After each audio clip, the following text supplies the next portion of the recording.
Like how often in an hour?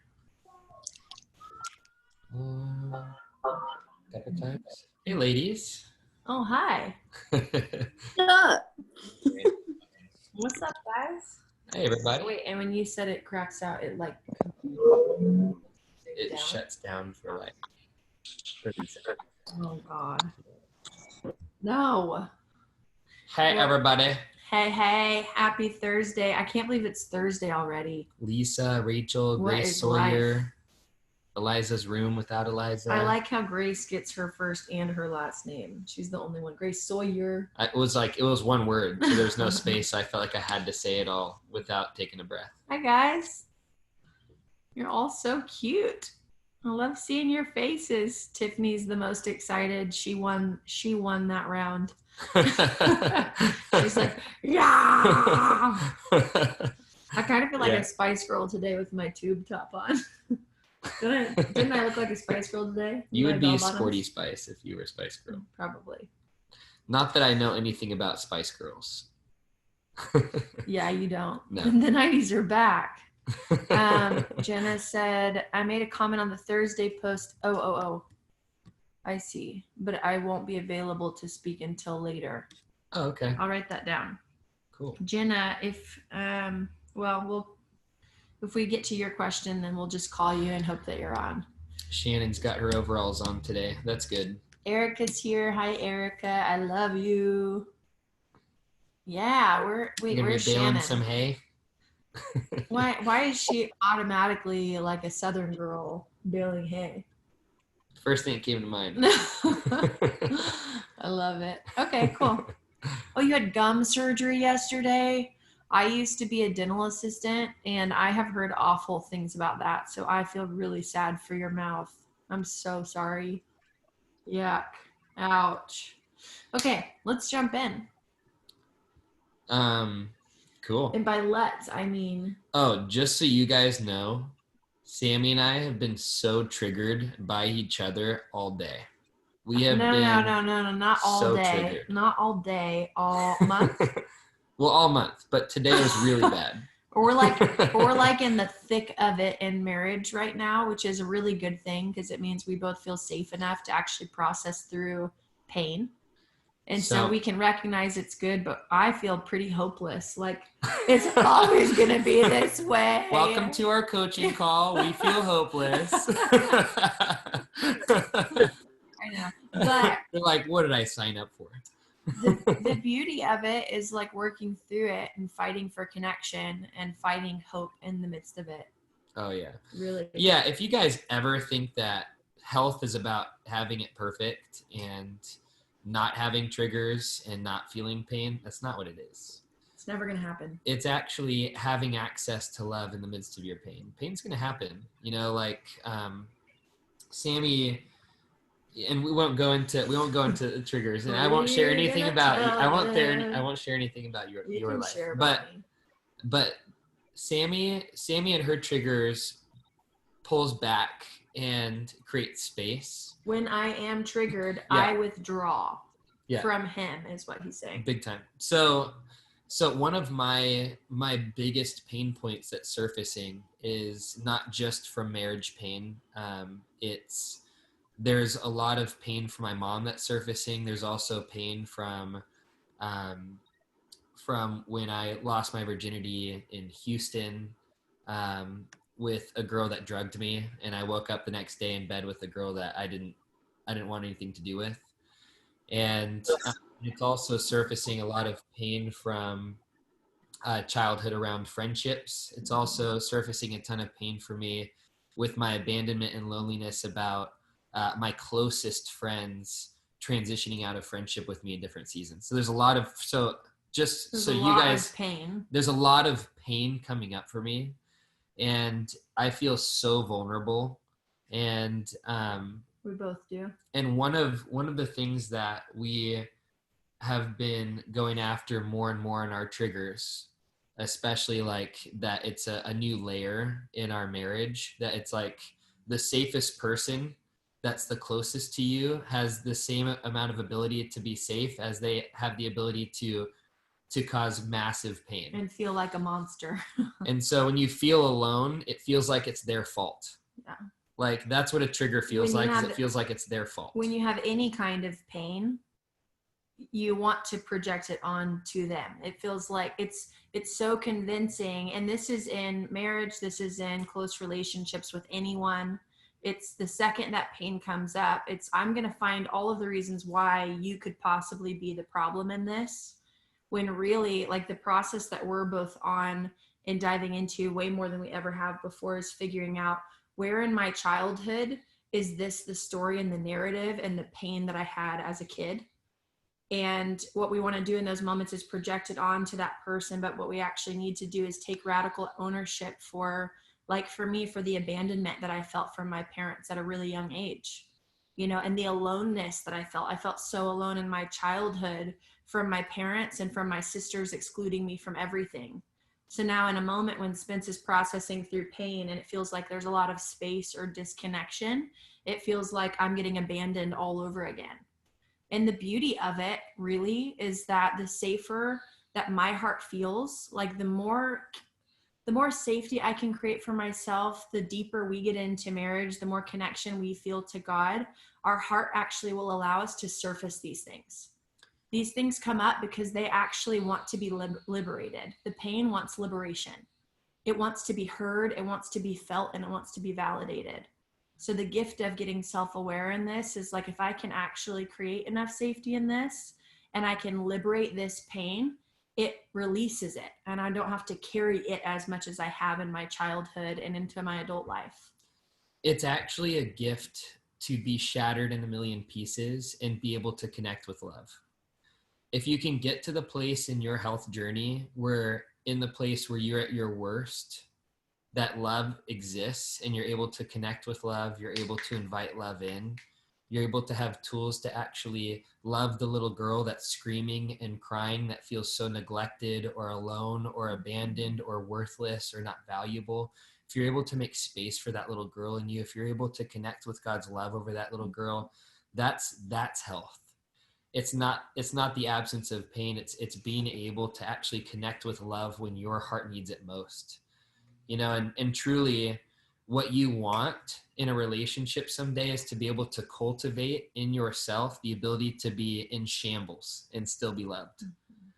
It's not about like, I want to live this perfect life that all of a sudden qualifies me for love, or I want to reach this pinnacle of health so I'm qualified for love. It's, I want to actually just be so entrenched with love no matter what space I'm in.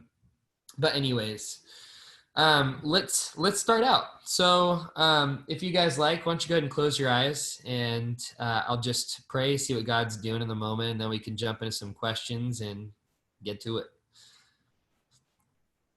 And if you like, you can put your hand on your heart. You don't have to,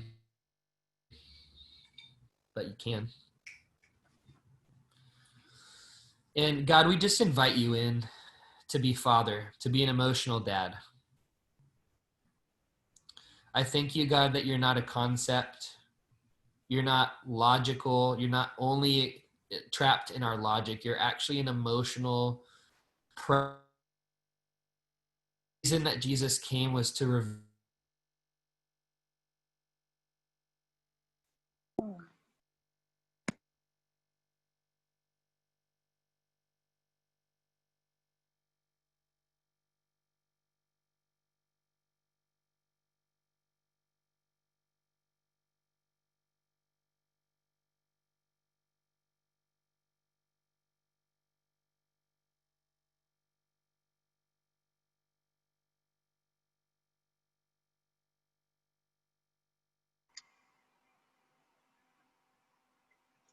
I don't know if anyone can hear me, but you guys aren't there. No sound. I can hear you.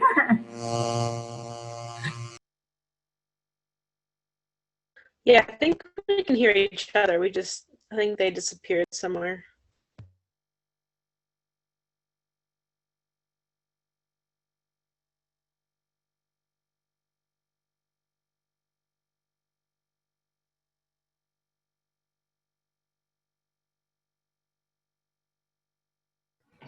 Hey. guys, they're coming back. Okay, wait. Are we the only ones who got kicked off? Oh, everyone else stayed on. That's kind of good. That makes me happy. Okay. We got Wi-Fi put in yesterday, and for some reason it's going in and out. So Why don't you put it on my hotspot? let's try yours. We have had the worst issues with internet connection the last couple weeks. We missed all your prayer. That's so sad. I'll go back into prayer. Don't you worry. Are you doing it? Yeah, it's set up. It's set up. No, it's on. Yeah. We're trying to hook up hotspots. So sorry, you guys. Spencer Robbins' iPhone. Wi-Fi. Is it working? Can you guys hear us? Your internet connection. I can hear you. Oh, Yes. you guys can hear us? We can't. Everyone is frozen right now, Yes, we can hear you. but you can't see us. Yes, we can see you too. Oh, Cool. everyone else is frozen. So sorry, you guys. This is the worst. Okay. It's not the worst. That was dramatic, but It's okay. first world problems, right? Okay. If the worst thing that happened to you today was your Wi-Fi went out, you have good problems. Should we just go with next door, maybe? We could try. Do you remember the password? Yes. Yeah, let's get Jenny to lead it for a bit. Should we? Okay, maybe this will be a little bit better. Should we get her to pray? Plug in my phone. This is awful. This is like seriously the nightmare. Everyone is frozen. I know. So sorry, you guys. Connection in California should be way better than connection in Hawaii, you would think. We'll also pay $100 a month for it. It's true. But Abby and Justin's Wi-Fi was bad too. I feel like we're the only ones here because everyone is frozen. We are in Reading. The chat is the only thing that's working. We are in Reading. We've actually tried like 4 different Wi-Fis since we've been here, and it's been bad at every single one. Okay, we don't need to keep talking about Wi-Fi. Well, we need good connection is what I we know. need. This is fine. Okay. Cool. How is it now? I Yeah, can see you guys some hear us? movement. You can hear I us. can see you guys and hear you. Yay. Cool. Sweet. Let's jump back gonna into prayer. Just give us feedback if things are bad, okay? Just let us know in the chat if you could. We'll do what we can. Awesome. Let's start over. So go ahead and put your hand on your heart, and I'm not going to abandon you guys. I'm not going anywhere. Don't worry.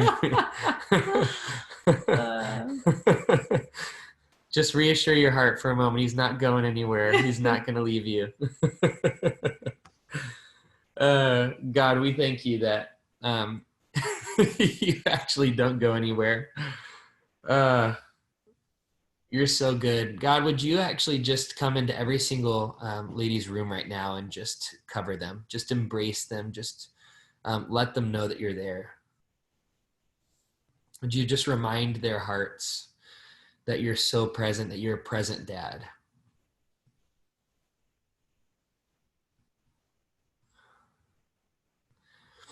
And if it feels difficult to connect with God, it's totally fine. And I want you to actually give yourself permission to not have to be able to connect with him right. I want you to take the pressure and the high stakes off of having to connect with God the way you think you should. And I want you to actually take the pressure off of yourself of having to be the good Christian or the perfect good girl that you feel like you should be for you to be worthy of love.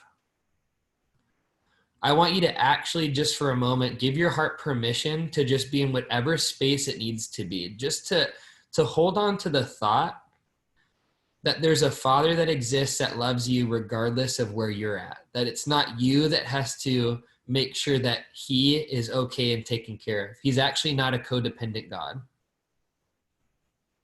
He's not codependent on your ability to show up. In Timothy, it says, even if we're faithless, he's faithful. It's not your faith that's holding on to that connection and unity that he's created. In 1 John 4:19, it says, we love because he first loved us. If you haven't connected with his love, there's no way that you'll have any love to give away. I give you permission to take the standards and rigid pressure that you've placed on yourself to have to perform as a Christian.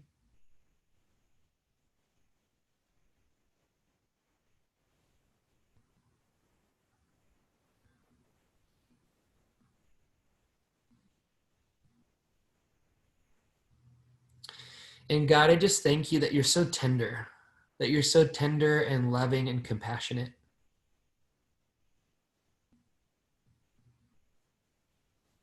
I thank you, God, that you're the great I am, that you exist in our worlds. That when we think that there's nobody around, or we're alone in our mess, or nobody gets me, or nobody will ever understand me, that you actually know. You actually know and see us. You see every part of us, and you still love us. That it's our own clouded minds of accusation and self-righteousness that clouds us from the love that you have for us. That you were so committed to making sure that we learned this love that you sent your son to die on a cross to take on the judgment of sin upon his body. That was actually you, the Father, that Jesus represented you, the Father. That you were one, that you did it together. That there's no separation in your will for humanity.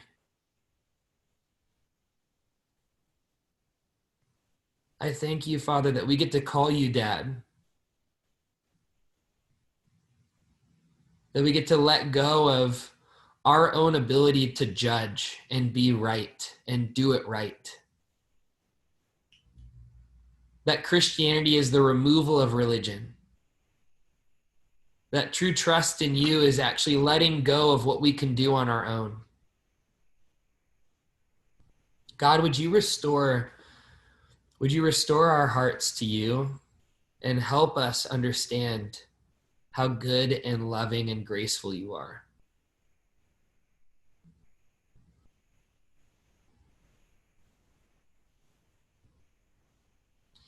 And I'd love if you just repeat a few things after me to your heart.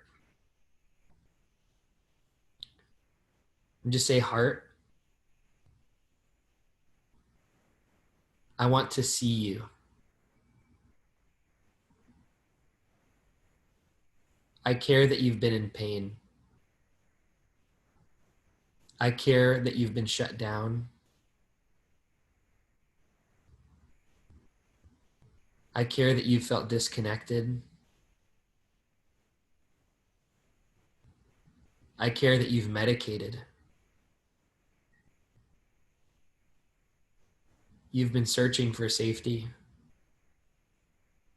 You've been searching for love. You've been searching for pursuit. I know that you don't want to be alone. That there's been so many painful things you've gone through. That I've even minimized pain that you've gone through.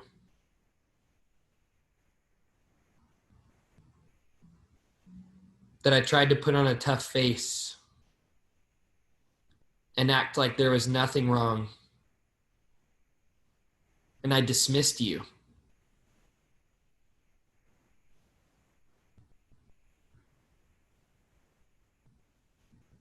I've partnered with the voice of accusation, and I've judged you. but I don't want to hang out in that kingdom anymore.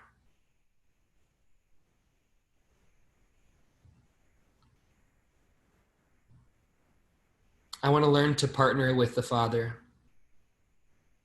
and love you. The truth is, heart, God wants your desires to be fulfilled. Your desire for acceptance, to be comforted, to be loved, to be pursued, to have needs met. Those are good things.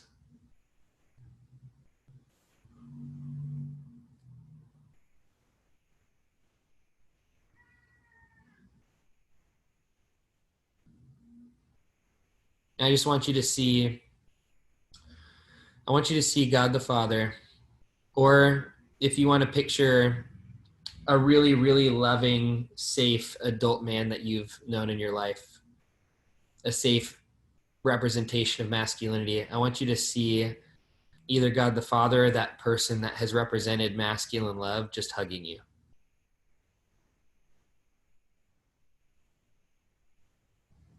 Just getting a big hug.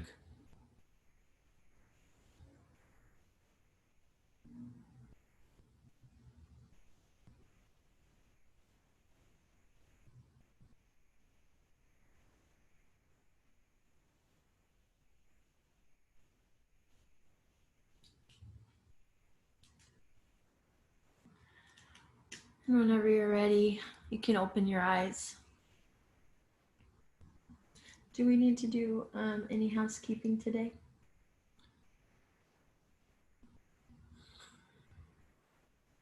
Hello? Yeah. Yeah? Yeah, Okay. just a few minutes. Jenny, if you could do some housekeeping for us, and then we'll dive in. Okay, hi ladies. If this is your first call in particular, just want to give you an extra big warm welcome. We're so glad that you could carve out this time to be here with us tonight. Super proud of you for the investment that all of you guys, all 167 of you guys are making tonight. That's phenomenal. I just want to give you guys a quick rundown. You can expect 2.5 more hours of coaching. We will bring up some individual questions that were submitted on the Facebook post. And for those ladies who do get coached, just want to invite you into a concise conversation given the meat and potatoes of your projects of your process. Not projects, terrible word.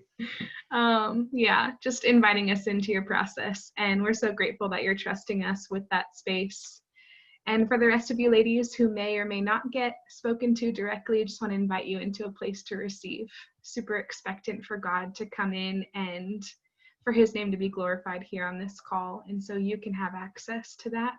You can open your hearts and create a posture to receive him and his love tonight and apply it to your own process.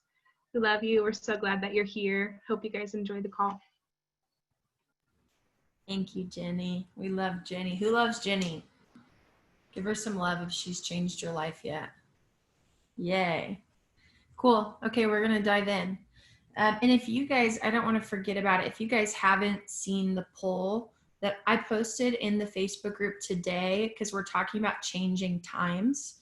These are really late for us now that we're in California. Normally in Hawaii, it's like we start at 2:30. So I'm like good to go. I'm awake. I have energy. So we're thinking about switching some things around. So if you could vote for which time would be the best for you to start the coaching calls, then that would be amazing. If you could jot a note down and remember to do that. Okay, we're going to start with Emily Rindles. Are you here, Emily? I am. Hi, Emily. Hi. How are you? I'm good. How are you guys? Good. You wrote in and said that you were wanting help breaking soul ties. Can you tell me more about that? Yeah. So I was reading like a book called Relationship Goals, and it by a pastor named Mike Todd, and he talks about how a soul tie is anyone you've had like an intimate connection with. And so I've had in my adult life, I've probably had like three of those that I can come to mind. My most recent one, I broke up with my ex in June, and I've just felt this like connection still, even though I am logically able to recognize like it's not what's best for me. He didn't love the Lord. Like there's a lot of realization in that area, but like just the thinking that I still kind of think about him. It's been harder to let go. It's been 3 months now, and I feel like I've taken steps to break that soul tie, like removing communication, not doing any connection on social media, but like I still have this deep, deep love for him. Yeah. And I felt that before in past relationships, so I know it does go away with time. I really do. But I just didn't know if there was any advice you could give, like, to expedite the process. Yeah. That makes a lot of sense first. And I feel sorry for the pain that you're going through. I know Thank you. It's hard when logically, all of our logic tells us like, okay, we don't want to be in that relationship. This is what's best for us. This person must not be the one. I can know logically all of the right things. And it's sad and hard and painful whenever our emotions don't follow that. And so I feel for you. And I'll also, what? Go ahead. No, I mean, no. I didn't. I just had one thing I wanted to say is that in hearing you say that, the first thing that comes to mind too is that I think we can get, I think that soul ties are very spiritual. Yeah. I think we can get overly spiritual and make it a mystified thing that happens. We're all just like, all right, the soul tie is broken, and it's like, yeah. And sometimes we want to spiritualize our pain away. Yeah.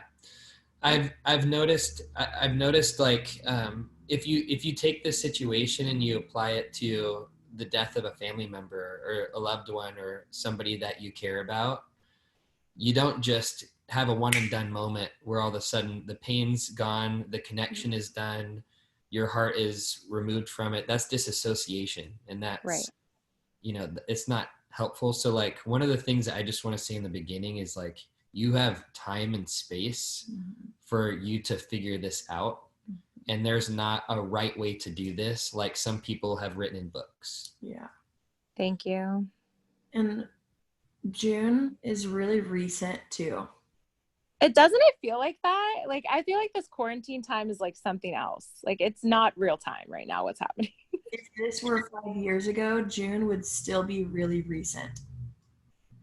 Like you've had a handful of months. I'll just say like I dated a guy for a full weekend and had pain for half. I had pain. I love that. A year and a half. And so like time is so relative. And when yes. even if you're with that guy for just a short amount of time, like 6 months to heal isn't very long. Like the thing is your heart is going to have to process through the pain of it. And it can't even be the pain of necessarily missing that relationship. It could be the pain of, oh, I had hope that I might be getting closer to marriage. And now that hope, I've had hopelessness in this area over and over and over again. Or my needs have never been met my whole life. And every time I get into a relationship, it feels like my needs are finally going to be met. And then when that relationship dies, I believe the narrative again that my needs are never going to be met. And so it's not just the guy that we're grieving, though that's a part of it. It's what that person represents to you. It's how they made you feel loved. It's how they met the needs that never got met in your childhood. 100%. I want and what I think was hard for me, and I know Sammy, you've talked about stuff with your parents, like I had shared stuff about feeling abandoned in past relationships. And like you said, like, oh no. I think you got either muted or something happened. Yeah, try to unmute yourself. I hope she didn't get kicked off. That's the worst. It's like in the childhood when cliffhanger. Oh man. We will fill in all the space until she comes back. Except I don't have that much to say unless she's here. Okay. You have to entertain us. I'm trying you, to. I'm you trying are not to valuable think. unless you're the entertainer. Because if she hops on and I'm in the middle of a story, then I'm gonna be sad. What if we Oh my sing? God. I'm so sorry. I got kicked out. Okay. I set up these limits on my phone after watching The Social Dilemma. I was like so terrified my brain was changing on Netflix from all the social media, and it literally kicked me out. So girls, don't do that. That's It'll funny. literally close your apps. I apologize. I'm so sorry. You were saying such good stuff. Hey, good boundaries. Good boundaries. Okay, but you were saying something about childhood. Yeah. So my parent, like, I'm not speaking to my parents currently. And so I shared that with my ex. And when he basically, like, he had 2 kids, I felt very connected. Like, we essentially lived together. And when he left, it was just like sudden. He was very much like, this isn't going to work. You're going to resent me. And he was gone. And it triggered all this abandonment stuff I'd felt emotionally from my parents. Physically, my parents were there. They're not divorced. They gave me a great life, but I felt very abandoned. And I've just been clinging to this, to him. And I feel like it's way deeper than just him. And I miss him, and I'll think about the kids, and I want to reach out.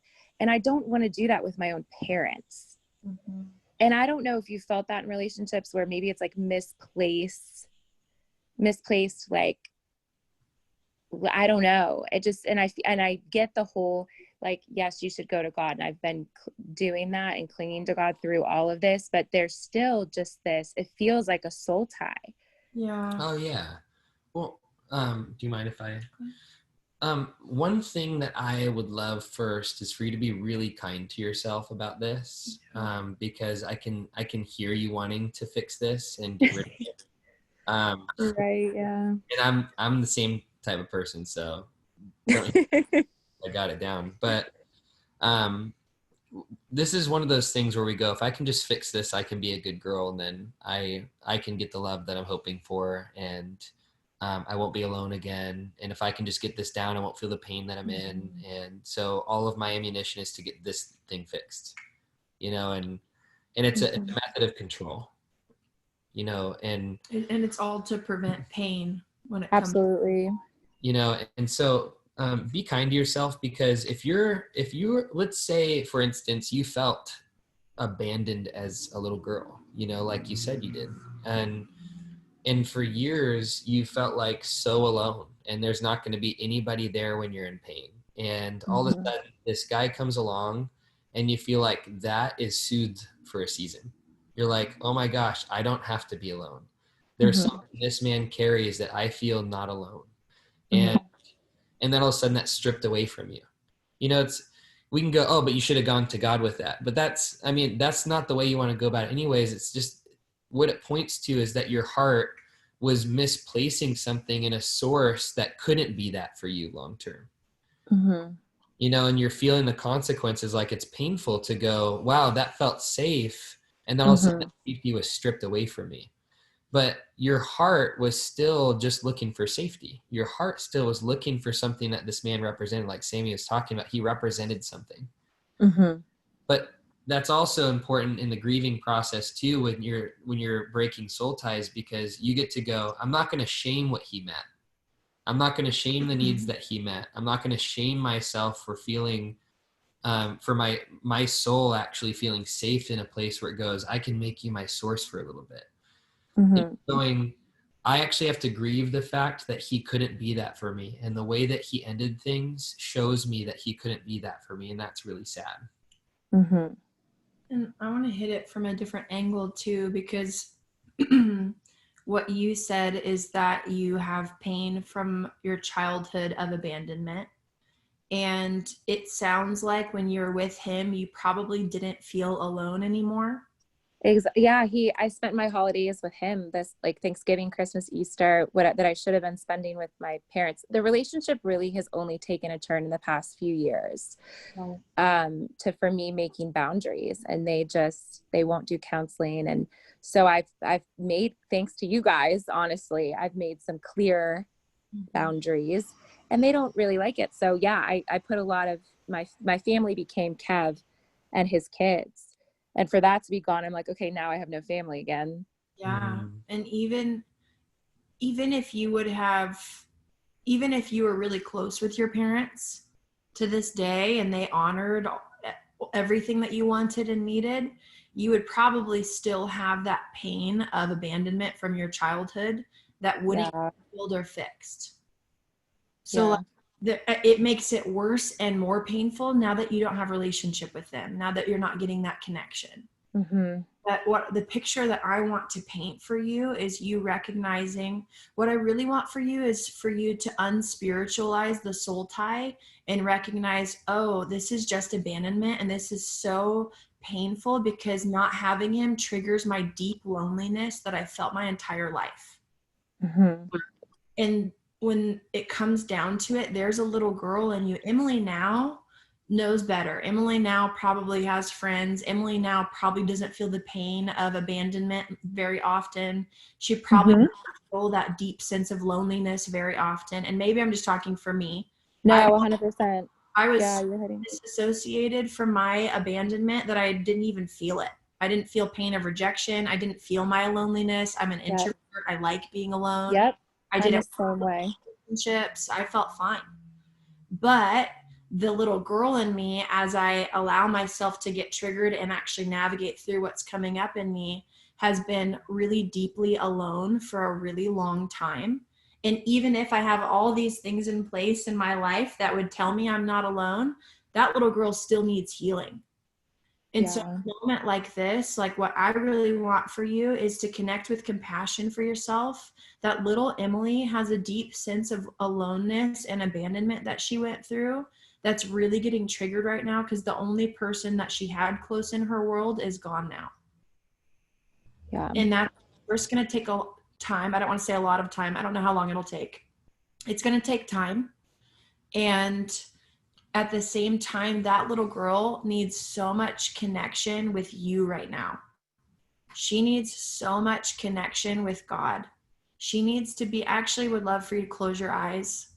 And anyone else who is resonating with anything that I'm saying or anything that Emily shared, I want you to close your eyes too. And I don't want you guys to miss out. Even if you think I could potentially resonate with 10% of this, I don't want you guys to miss out on these moments because there's sometimes are things that go on inside of us that we're not even aware of. So I'd love for you to close your eyes too and put your hand on your heart. And I'm just going to speak a few things over you. I first just want you to know that I'm so sorry. That I feel so much compassion for you. It makes so much sense that you would have the pain that you have. It makes so much sense that you'd carry that into your adulthood. And I understand that you must feel so much loneliness right now. It makes sense that you'd have abandonment in your heart. That it'd feel like no one around you is safe or consistent. That it would feel like you're always going to be alone. That it's just going to be you. That you're going to have to isolate and protect yourself and stay walled off in order to just survive. Because the pain just feels too deep. And I bet you want to run away from this pain right now. I bet you want to get rid of it as fast as you can. And it makes so much sense that you'd feel like that because your entire life you've had to do things on your own. So pain is really scary because not only are you in pain, but you're feeling it by yourself. And one of the greatest human fears is fear of being alone. So it makes sense if this felt like a mountain that was too big to climb. The truth is, sweet girls, that you were never supposed to do it on your own. You were supposed to have someone at a really young age that held your hand and created so much safety for you. So much safety, so much consistency. Who poured so much love in and so much compassion in. That you never had to question if you were ever going to be on your own. I wish that you would have had that experience. And sweet girl, I just want to let you know that you're not always going to feel this way. That you won't always be alone. That this pain isn't going to take you out, but it's okay if it feels really scary. And I want you to see, you can choose whoever you want in this moment. You could either bring God into this moment or Jesus into this moment. You could see me or Spencer come up and grab your hand. Or maybe you can choose a person in your life that feels really safe to you. Maybe it's Jenny. Maybe it's a close friend or a sibling. But I want you to pick the person who feels the safest to you. And I want you to see them walk up to you and grab your hand. They get down on one knee because you're so small. You're young, you're vulnerable. And I want you to see them saying to you, you don't have to do this on your own anymore. And I'm so sorry that aloneness has felt like your company your entire life. I'm so sorry that aloneness has felt like the only constant. I'm so sorry that it feels like anyone could leave you and walk away at any moment in time. And that you'll be left figuring it out all over again. I'm so sorry that the people in your life that you loved and trusted didn't stay there to fight for you. I'm sorry that they didn't know how to tough it out. I'm sorry that they didn't know how to see you. I'm sorry that they didn't know how to ask questions and lean in a way that felt safe for you. I'm sorry if people leaving in your life communicated to you that you were the problem. I'm sorry if it left you wondering if there was something wrong with you. I'm sorry if you were stuck analyzing your personality and your behaviors and the way you talk and the way you act. Dissecting yourself, figuring out what is it that's wrong with me that made them want to leave. Honey, there is not a thing that's wrong with you. There's not a thing that's wrong with you. People left because of their own pain. They left because of their own fear. They left because you triggered something inside of them. And it was never a story about you, but I'm so sorry that you've been thinking that for so long. That maybe if I could just change this thing about me, maybe if I could just fix this, they'd stay. Maybe if I loved them better or was more generous with them or was kinder towards them, maybe they'd want to fight for me. Maybe they would think I was worth it. Maybe they would see my value. Maybe if I can perform enough, then they'll love me, then they'll want me. Honey, I'm so sorry that from the very beginning, you didn't know the truth of how lovable, how worthy, how valuable, how beautiful, how wonderful you are. I'm so sorry that you weren't delighted in the way you needed to be, the way all little girls want to be seen. I want you to see all of the people in your life that you love and feel safe with. With your eyes closed, I want you to see them all walking up to you. Can even be a friend or people in different seasons that weren't safe after that season, but remember them in that season where they felt safe to you. Even if it was someone who was kind in a moment to you.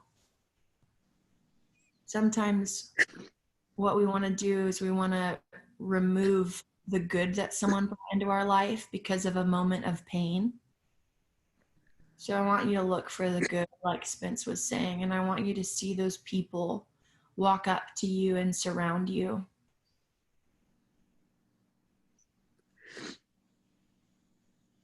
I want you to hear them share with you the things that they love about you. I want you to hear them say the things that they value in you.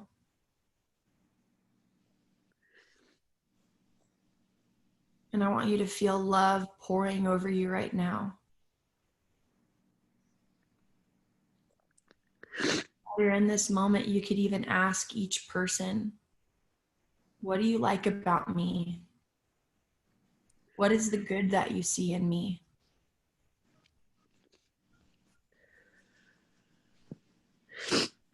It's okay to mine for love in these moments.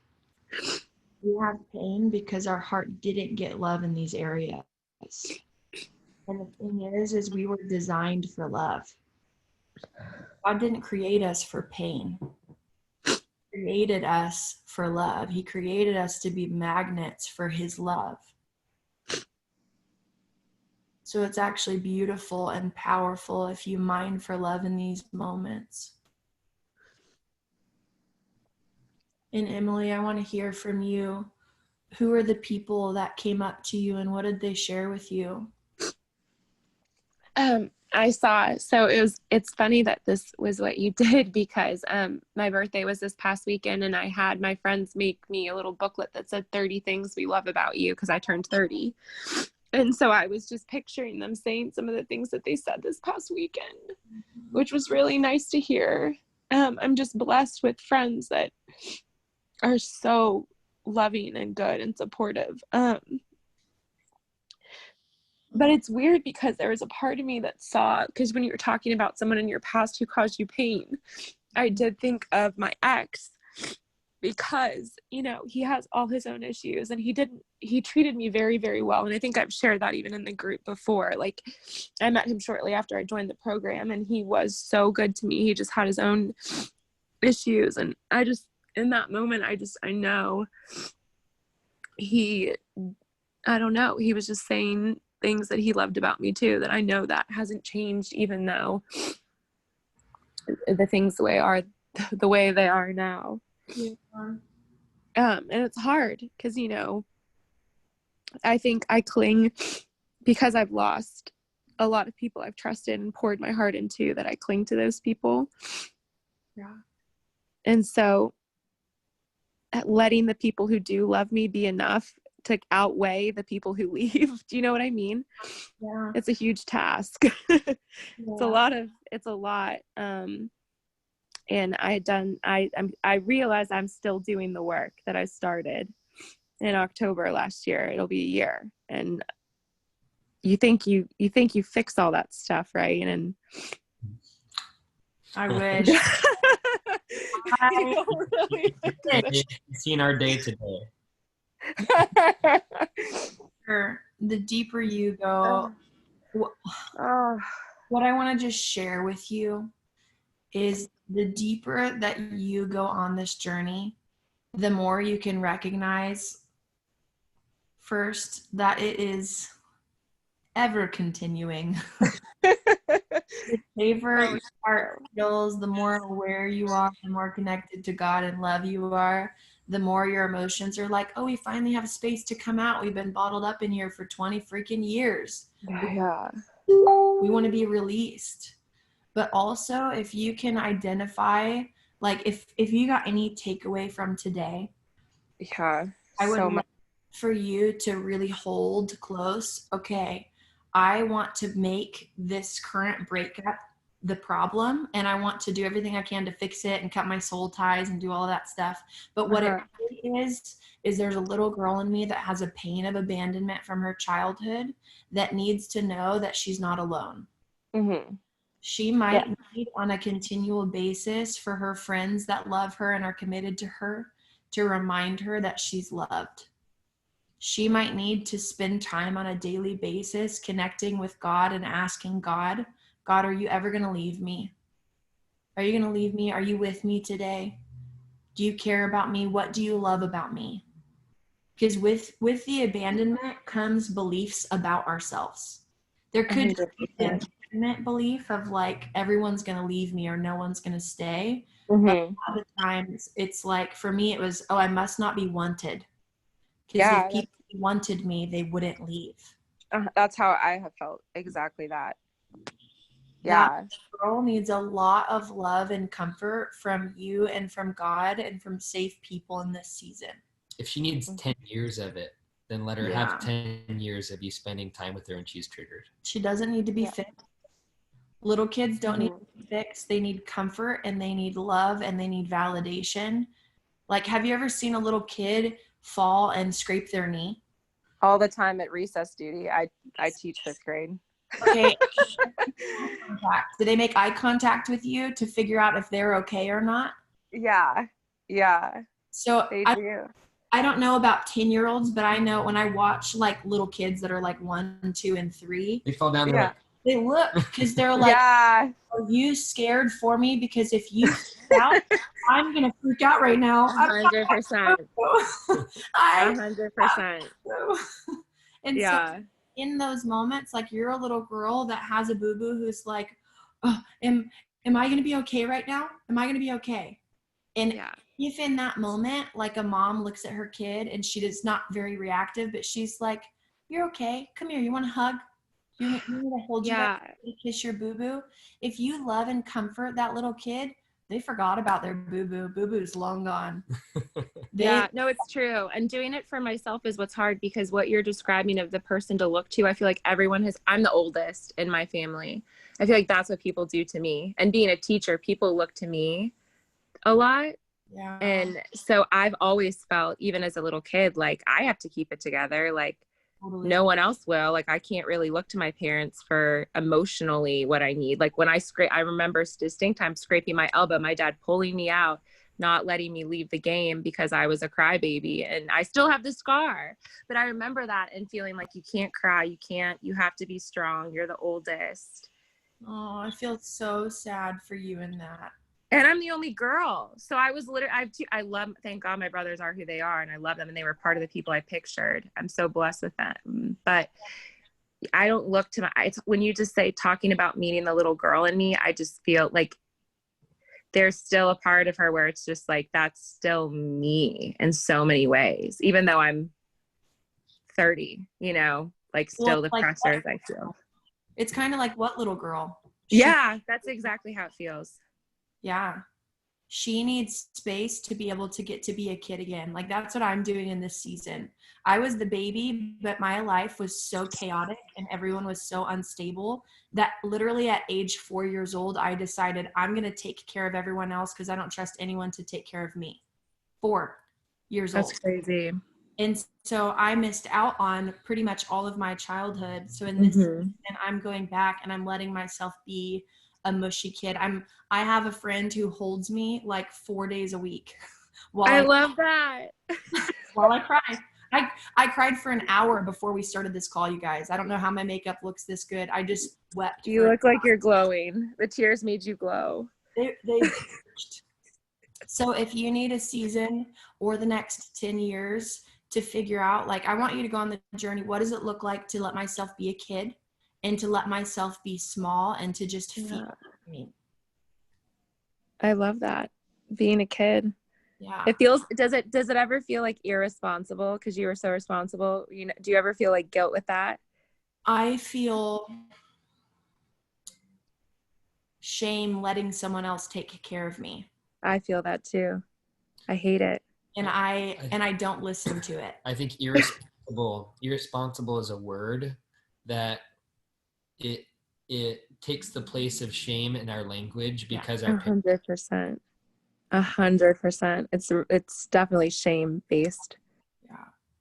I would love for you to go back through this recording at when it's posted, Emily, and journal through it and sift out so that you can really dive into this journey.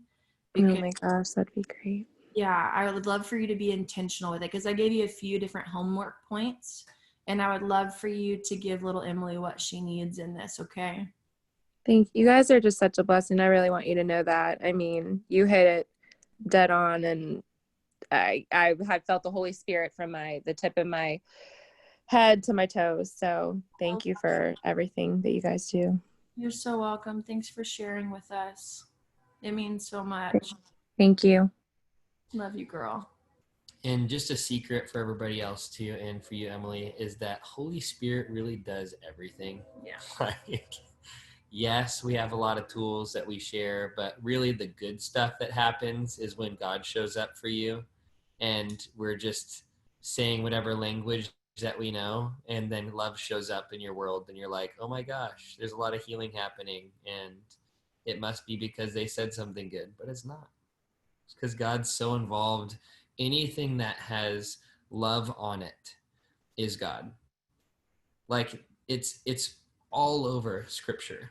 And if we read scripture and we feel fear or worry, it's because we're still reading it through our self-righteousness and self-condemnation.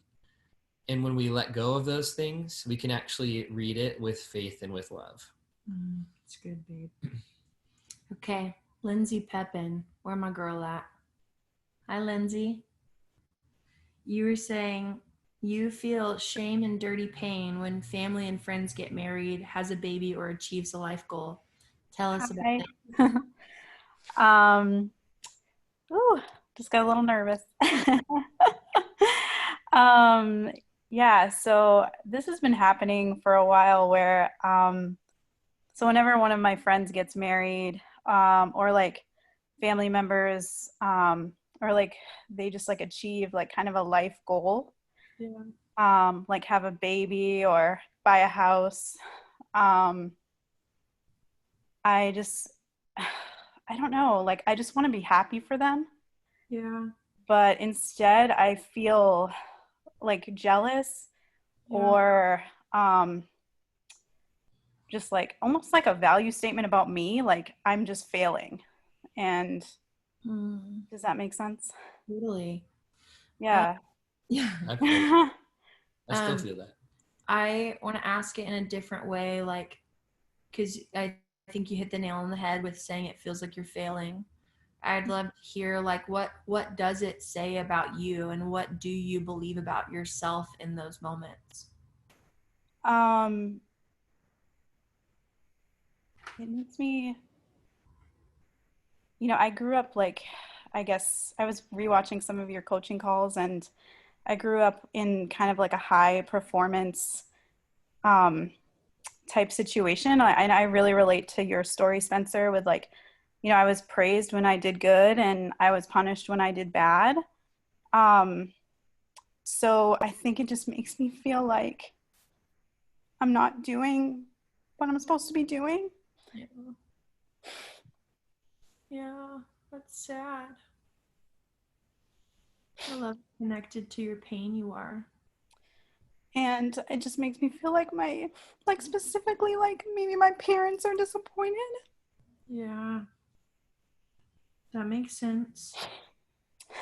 And I know they're not, like, I know they love me so much. And like, things have really changed a lot in my life. Like, since I was a kid, both of my parents are saved now. And I feel a lot more connected to my dad. He tells me he's like proud of me now. So like a lot of changes have happened for the good. But I think just the little girl in me still I can't even like control it. Like, I just want to be happy for my friends, like if they're having a baby, like that's great. Like I'm happy, for them. But it's hard to not feel that value statement. Yeah. Too. Or that little voice that says like, you're not performing at the level like you should be. That's so sad. I'm so sorry you feel that pain. Thank you. I'm so sorry that it feels like your value is based on your performance and how much you can perform and how well you can perform. That's so sad that that's been hanging over your head your entire life.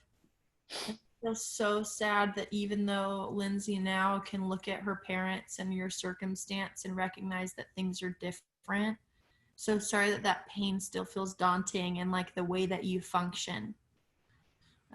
I'd love to ask one more question, can I?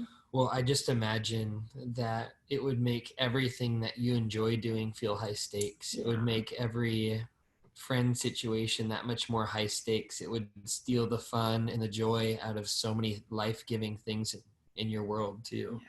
Yeah.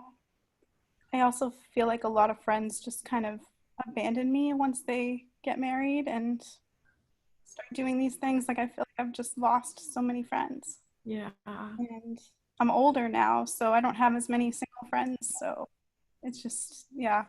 Makes sense.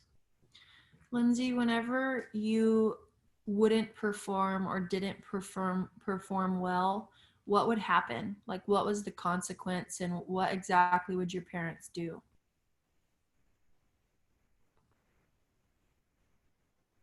I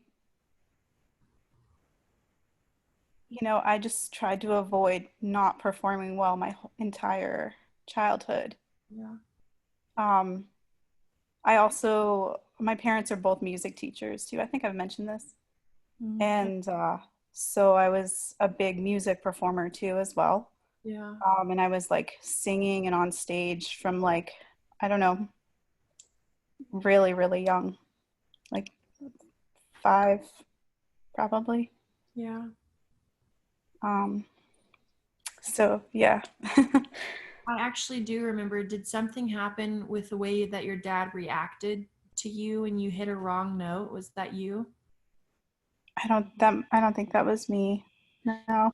Can you pinpoint a specific memory from like the first time? Because if we are hardwired to perform well, like I get that your childhood, you just performed well so that they couldn't do anything. But there's normally a moment where we learn, I have to perform because if I don't, this will happen because of an event that happened in the past. Can you identify a moment where something happened when you didn't perform well? So this memory just keeps popping up for me over and over again, and I'm trying to process through it, but I've had a hard time doing it. But I'm probably about 2 years old, and I was at my dad's concert, and he pulled me up on stage, and I didn't want to be on stage. I was probably in front of like hundreds of people, and I just was like a little kid, and I felt really shy and embarrassed, and I just didn't want to be up there. Yeah. And that was it. And you just felt like, I'm in this moment that I don't want to be in, and I feel ashamed, and I feel like I didn't get a choice in this moment, and I don't want to be seen, and I don't want to be noticed. Mm-hmm. That's what it was. Yeah, I'm just really scared too. I just feel a lot of fear too. Yeah, that makes sense. Mm. Could you close your eyes for me? Mm-hmm. In Lindsay's heart, I just want to let you know that you're so safe here. That your pain is so valid. I don't have any judgments for you for being jealous over your friends or not being able to celebrate them. I just feel so much compassion. I feel sad for you. I feel sad for the pain that you've been carrying for all this time. I feel sad at the aloneness you experience with all of your friends moving on in life and feeling like you must be a failure because you haven't hit those marks. I feel sad that you've made that a story about you. And that performance has felt like a friend for so long to protect you from pain. In Lindsay's heart, in that moment whenever you were 2 years old and Dad pulled you on stage and you didn't want to be there and you felt embarrassed and it didn't feel good, what did you start believing in that moment about yourself or your dad or your life or God?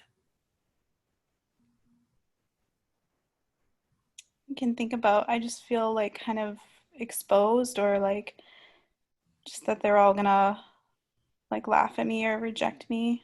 Hmm. Hmm. Hmm. Does it sound like this? Like if I don't do the right thing right now, then I'll be made fun of? Mm-hmm. Yeah.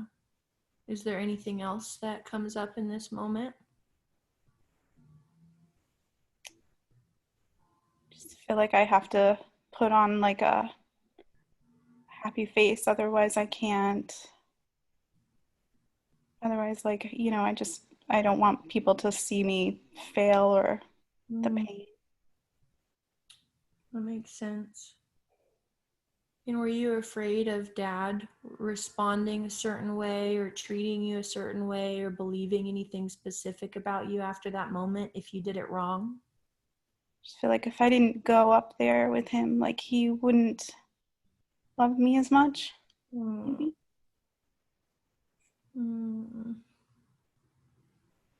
Well,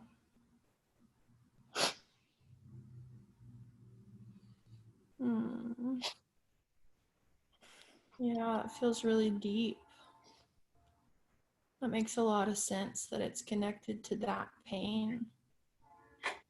It makes sense that performance would feel like such a friend because it's attached to Dad loving you.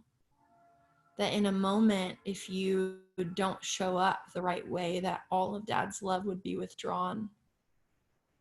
And that feels really, really scary, especially to believe that as a 2-year-old. At 2 years old, to think that your dad's love and connection was at stake based on what you did or didn't do. That is so scary. Sorry, I've just been processing a lot of dad pain. Yeah. Don't be sorry for feeling. This is good. You can ugly cry and scream cry as much as you need. I want you to keep your eyes closed and I want you to see. I love it though too. I love how Yeah. connected you are. It's I great. think it's so good and so healthy. I'm in such a like tender place. Like Good. past couple of weeks. It's really good. To me, this looks really healthy. Thank you. Yeah, I'm really trying. you're doing a good job. Lindsay, I want you to close your eyes and I want you to see Spencer getting up out of one of those chairs from the audience. And I want you to see him come walk up the stairs of that stage and take you from your dad's arms. And he scoops you up and he pulls you in really close. And he actually walks behind the curtains of that stage. He takes you out of the spotlight. No one can see you. If you're crying in that moment, no one can hear you. You're totally covered here. And I want you to imagine that he just says, if you never want to be in the spotlight again, you'll still be so loved. If you never want to feel exposed like that again, then you can actually stay behind the curtain as long as you want. You could be totally flushed and embarrassed in that moment. And even if people reacted in a crazy way, that Dad would still love you. God would still love you. Spencer would still love you. Sammy would still love you. All of the 173 girls on this call, they would love you. That no matter what you did or didn't do, no matter how you performed or didn't perform, no matter how you showed up or how you hid, that love was a non-negotiable.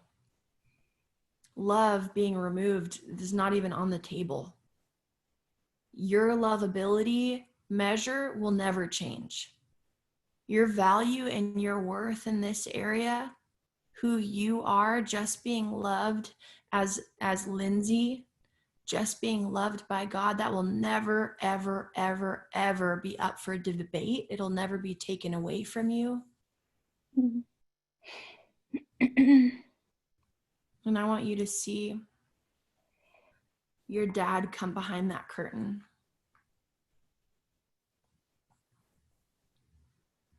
And maybe if it feels safe, he scoops you back in his arms again. If it doesn't feel safe, you can stay with Spencer. And I want you to just Hear him say, I'm so sorry for putting you on the spot. I'm so sorry that I didn't ask you in that moment what you wanted. I'm so sorry that I didn't honor your choice, that I didn't cover you, that I didn't ask you questions and seek to understand. And I'm so sorry that that moment taught you that you would only get love if you performed. I never meant to do that. I never meant to teach you that. I never meant for that moment to define that for you. The truth is no matter what your life looks like, that I'm so proud. Will you share some things on behalf of Dad and men and God?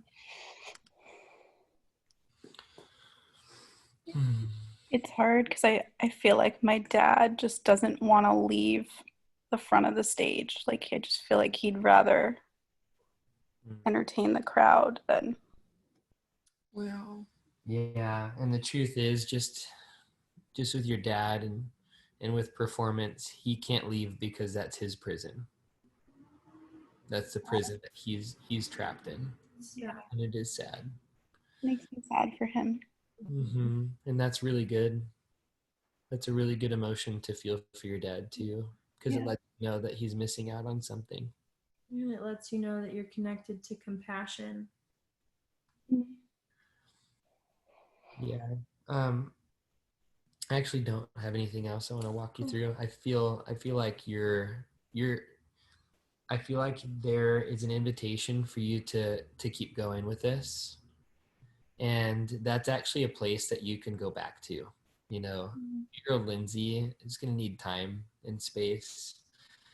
But just for a reframing too around performance is that performance doesn't actually save us. It doesn't help us. And it's actually the only time that God ever resists us is when we try to come to him in performance. You know, when he says, "Depart from me, I never knew you." They were trying to build a bridge of connection to God because of their miracles that they performed, the demons they cast out of people. And they were still, even if it was good looking because it was in the church, they were still using that to build a bridge and a connection to God the Father. And he said, he had a boundary, and he said, "Depart from me, I never knew you." His heart is actually to know us. It's actually to know us without all the BS. His heart is actually to know us in our most authentic form. And the thing is, when you see a lot of if you take a lot of high performers that are defined by their things or their performance, they're in a prison just like your dad in a lot of areas, and they're missing out. And the people that are stepping into marriage and family, they have their own pain that they're walking through. But we're all, the actual only journey that we're all on that means anything is the journey of connecting with love. Yeah. Everybody's trying to do it. They're hoping that marriage will bring it. They're hoping family will give it to them. And ultimately, those are things that are meant to be layered in and invite us deeper into connection with love. And so if you're on that journey now, it doesn't matter what you have in your life. I think so much. I think the best thing to recognize in those moments, I don't want you to shame yourself for feeling jealousy and feeling like it's hard to celebrate the people who are hitting the markers, for lack of a better way to say it. I want you in those moments to like check in and be like, oh, I have pain. This has nothing to do about the baby. It has nothing to do with the wedding or the house or the car. I feel reminded of my inadequacy, and this is because I've been taught my whole life to perform, and that performance would equal love. Yeah. So I'm going to go back and pour love into little Lindsay. If she just heard from you over and over and over again for the next 5 years, like on that stage when she's 2, Lindsay, whether you perform and do well or whether you obliterate this and you can't show up and everyone laughs, I love you. Like, love is a non-negotiable. I love you here before you ever did a thing.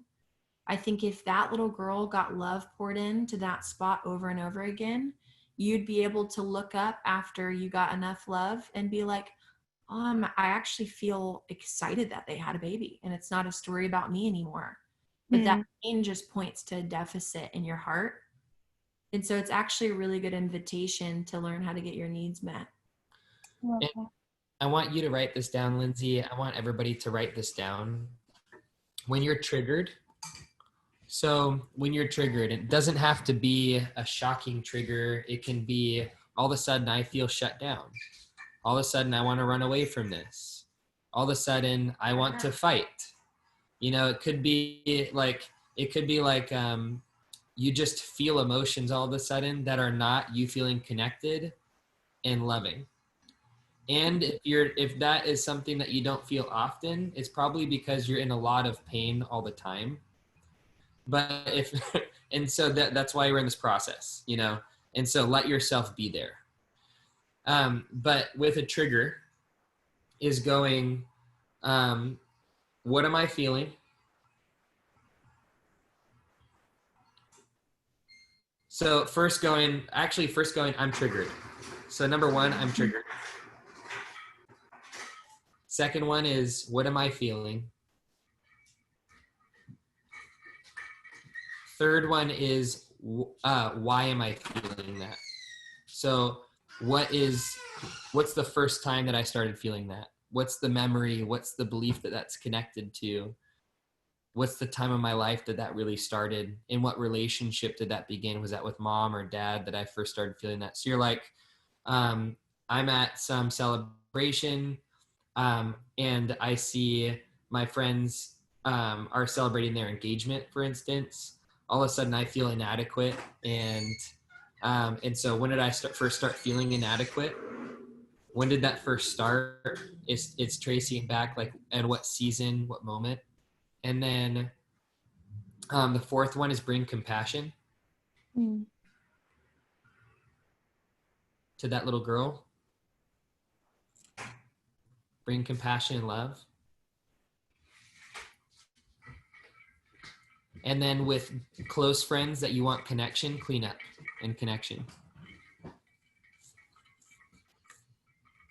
And so if it's somebody that's really close and they're triggering you, it's going through those different steps and then going like, hey, letting them into your process in your world and letting them love you.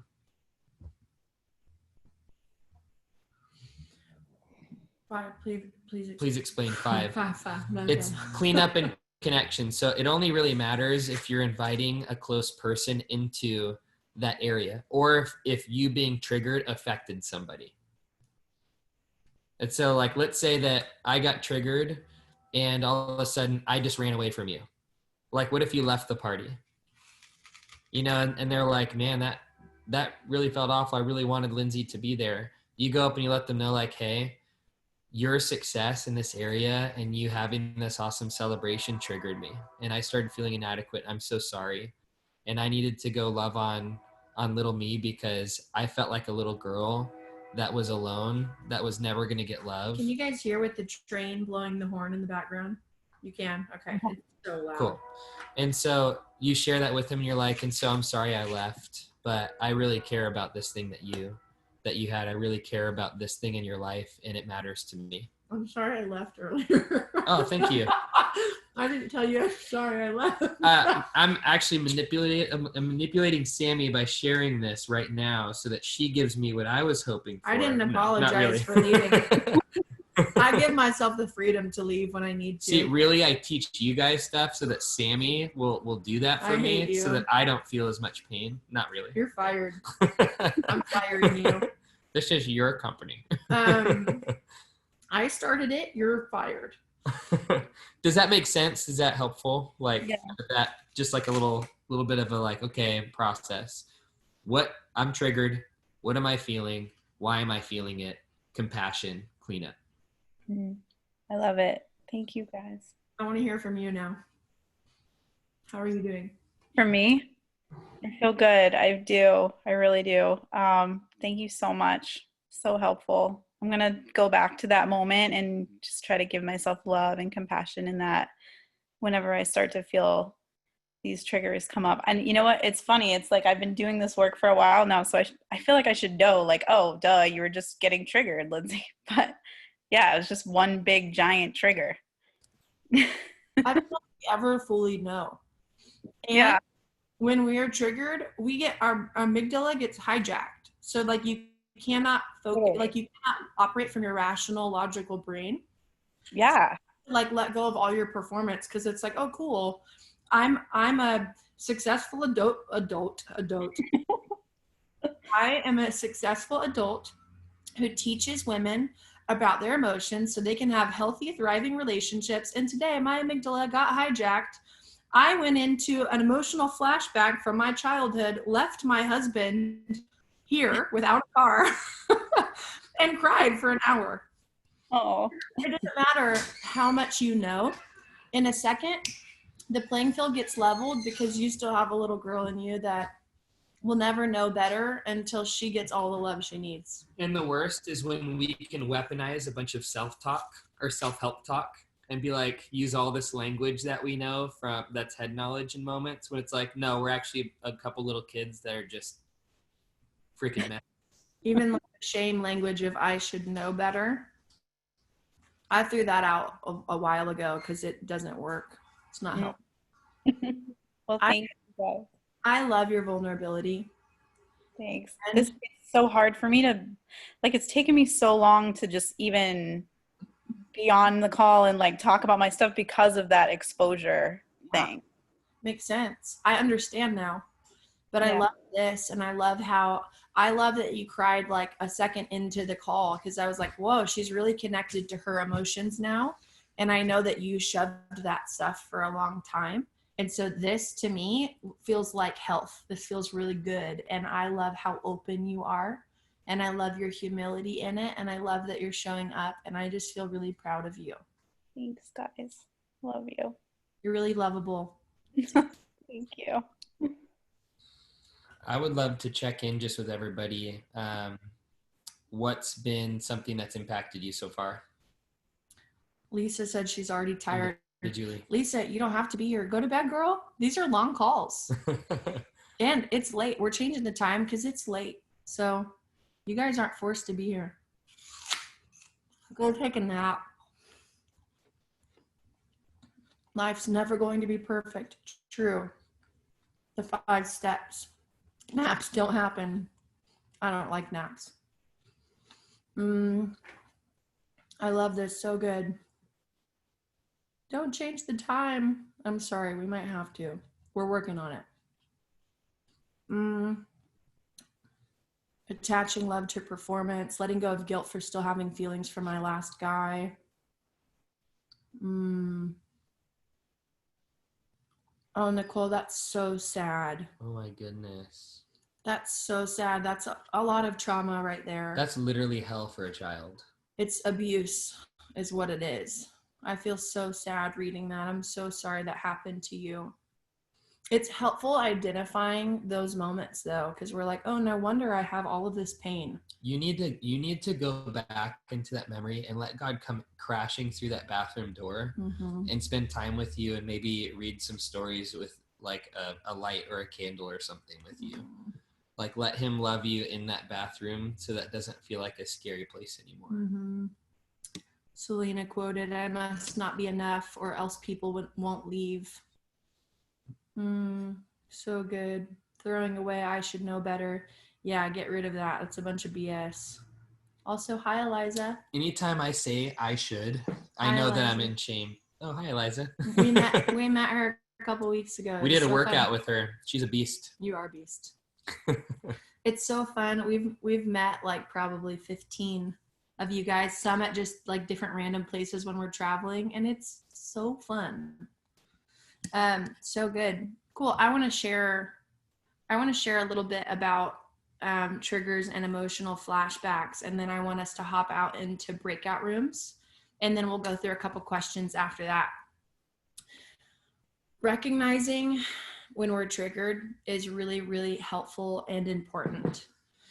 What I have been learning, this is like fresh process for me. What I've been learning is that when we're triggered, we're actually in an emotional flashback. So Spencer might do something in a moment that triggers a bunch of or I might have a bunch of feelings that come up, and I might think it's about what Spencer did or said in that moment. But actually what I'm feeling inside is actually an emotional flashback from what I felt often in my childhood. Right? So if in a moment Spencer does something and I feel like men aren't safe, my needs aren't going to be met, I don't trust you, I'm never going to be taken care of, or I'm always going to be alone, or I'm going to be trapped in a marriage and feel alone for the rest of my life. Anytime we have big high stakes feelings like that, you can be confident that you're in an emotional flashback. There's also something called an abandonment melange. Oh, you're gonna beat me to it? I was just you were Finish going, and I wanted to be I wanted to be a cute husband and finish each other's sentences. There's also something called there we go. an abandonment lunge. Yes. Called interruption or finishing each other's sentences. That's cuter. Yeah.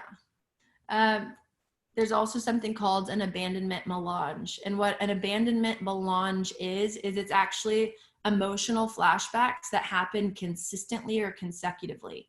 So like I was in an abandonment melange for 5 days straight last week, where I was constantly in a state of trigger and flashback to my childhood and my abandonment. And I couldn't even like see reality. I just felt like afraid of being left for a week straight. And I logically knew that that wasn't going to happen. And thank God I have the tools that I do and the people around me that I have. But it's really helpful to recognize what we're actually facing in those moments to help get us out of the trigger and in tune with reality. So like in an abandonment melange, I have pain from my childhood of being stuck in my aloneness and no one being there for me and always being the biggest person and the only one who is going to be there to meet my needs. And so if you're experiencing like high stakes, heightened triggers, either frequently or consistently for days or weeks at a time, it's really helpful in those moments, kind of like what Spencer said, but I'll share it the way that I've been doing it, is recognizing your scrolling is getting me right now, baby. Is it? Yeah. I can't see it. I'm ADD. What are you looking for? Go ahead.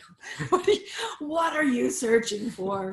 You are so ADD. I don't think I realize how bad it is until different moments. Yes. I'm getting dizzy just watching. The mouse will move in one part of the screen and she's like, she can't think about anything. Okay. What's helpful to do in those moments is recognizing and saying out loud, I'm in an emotional flashback right now. This is an abandonment melange. I'm stuck in pain right now. I can't think clearly right now. This pain reminds me of my childhood. This pain reminds me of the belief that my needs will never get met with my parents, or my needs will never get met by the people around me. And when we can recognize and identify that stuff, you're itching. Go ahead. No, it's okay. Go ahead. You can go. No, I'm fine. I'm just itching my face. Oh, you're literally itching. I have something to share, but I don't have to share it that bad. Are you contributing to what I'm saying? Yeah. Contribute. Okay, cool. So. Oh, marriage. I know. Go for it. Thank you, babe. Go. So one of the things that keeps us though, like I know for us, we were very much like high performers. You know, it's easy for us to deal with our shame by being the hero. It's easy for us to deal with our shame by being the high performance person. For me personally, I'll just say I was the strong one. He was the high performer. So one of the reasons you will not identify, oh, I'm in a trigger or I am in an abandonment melange is because there may be shame around being messed up or around being broken, or there may be shame feeling weak or needing love. You know, or all of a sudden, or being too needy or too much or too emotional. So if you have that personality type, or like that's something that happens in the world, you're like, I feel so resistant to admitting that I'm really messed up. Then you're actually missing out on all of this compassion and love that your heart needs. Mm-hmm. Because you're saying, I have to be what nobody can be, which is perfect. And that's the only way that I'm going to be able to be loved, is being everything for everybody else. But for me, I'm not going to let myself ever be in shambles. I'm never actually going to let myself admit that I had trauma or pain in my past. And so if that is you, you're probably in massive denial. And it sounds funny, and it's not meant to be accusational. It's meant to be something to admit. So you can go, I've actually had a lot of denial in my life personally. I've had a lot of denial that I've gone through really painful moments. I didn't know that even having friends leave in different seasons was really traumatic for me. Friends that I'd invested everything into those relationships. Then to have them walk away when they got married, for instance, or because I moved. People that I invested all of my heart vulnerability with that weren't there in the next season. That's traumatic. I actually had to grieve and feel a lot of pain about that. And you may be withholding love from yourself that you need because you're in denial. And so a part of going, I'm in trigger. My fiance is denial boy. That is funny, Allie. That's so awesome. He's denial boy. I'll pray for you. That's hard. So if it feels really difficult, or you feel really resistant to identify like I'm triggered or I'm in a lot of pain, you're probably in denial about a lot of pain in your life. Is all I was going to add. And I'll finish it up by saying it's so freeing to recognize in those moments, like I'm triggered or I'm having an emotional flashback to my childhood, because then for me, for example, I can stop demonizing my husband and making him the problem, because it's really easy to make the person in your life the problem because they're causing you pain. The thing is he's not the cause of the pain. He's the trigger of the pain that I've always had, right? So it's actually a gift that I'm being triggered because those emotions are ready to be released.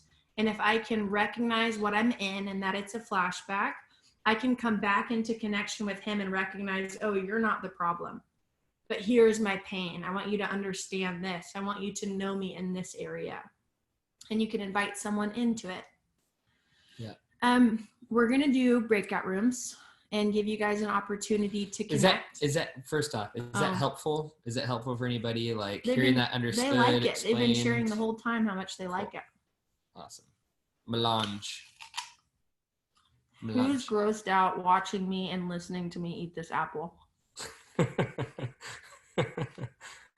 Have you, I don't know what it's called, but there are these videos on YouTube where people eat different food items in a microphone.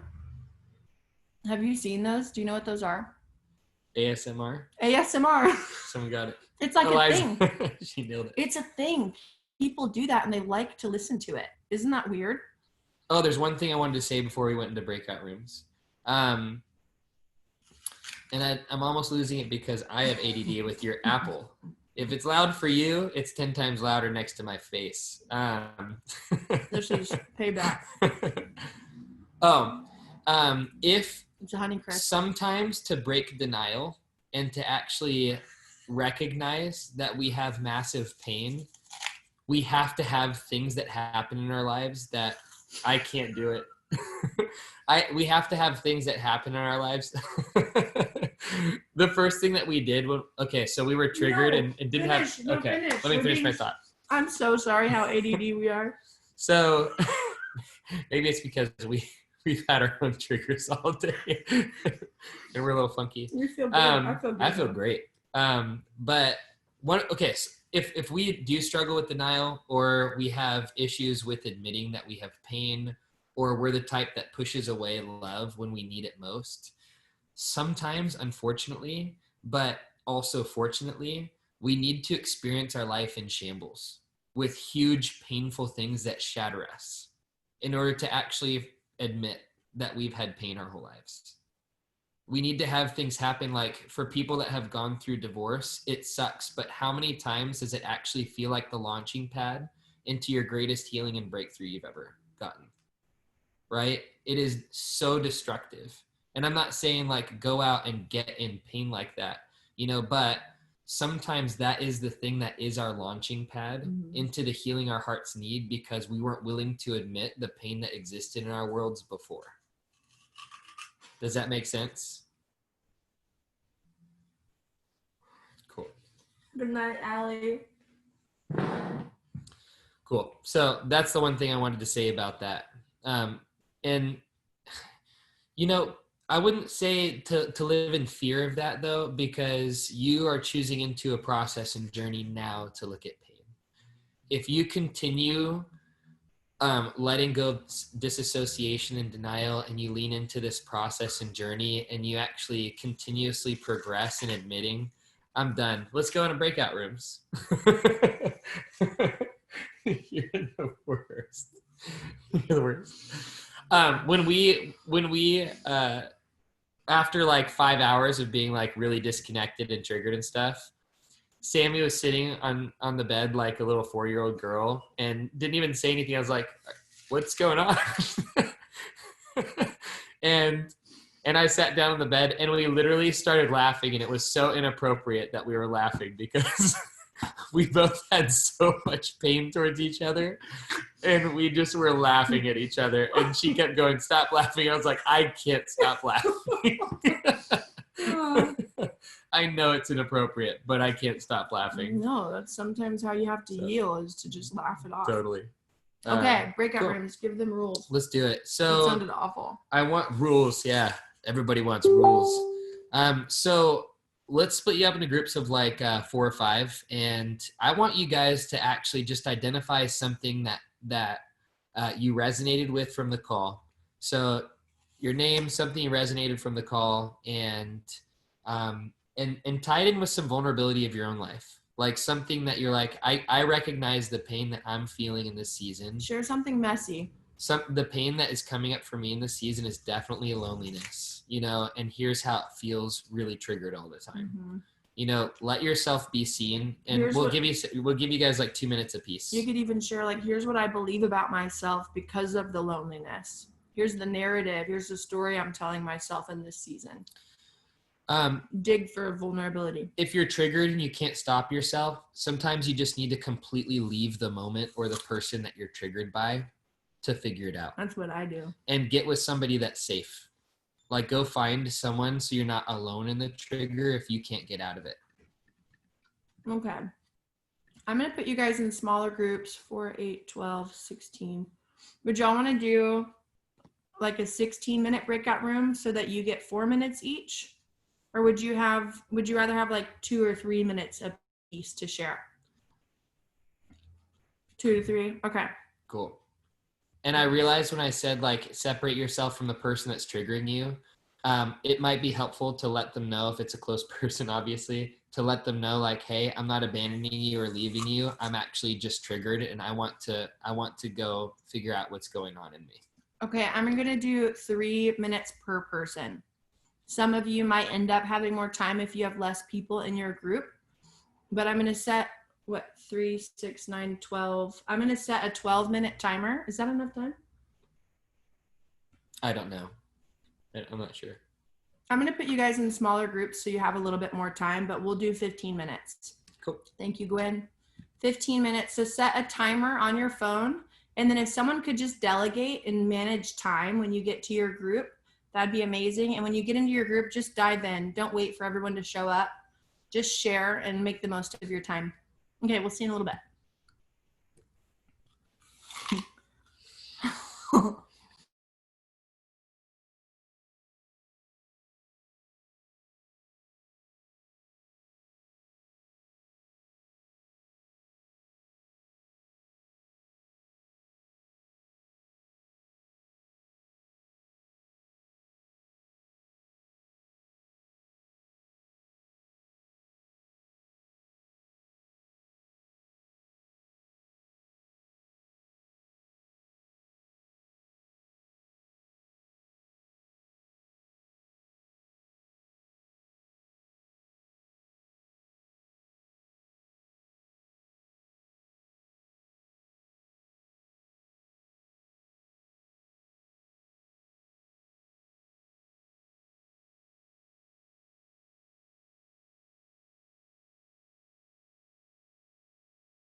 Hey, Tracy, there is at the bottom, there should be a spot to join breakout rooms. Do you see that? I think you're muted, so I can't hear you. Okay. Sorry. No worries. Yeah, I'll see you in a little bit. All right, thanks. Okay, of course.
Hey.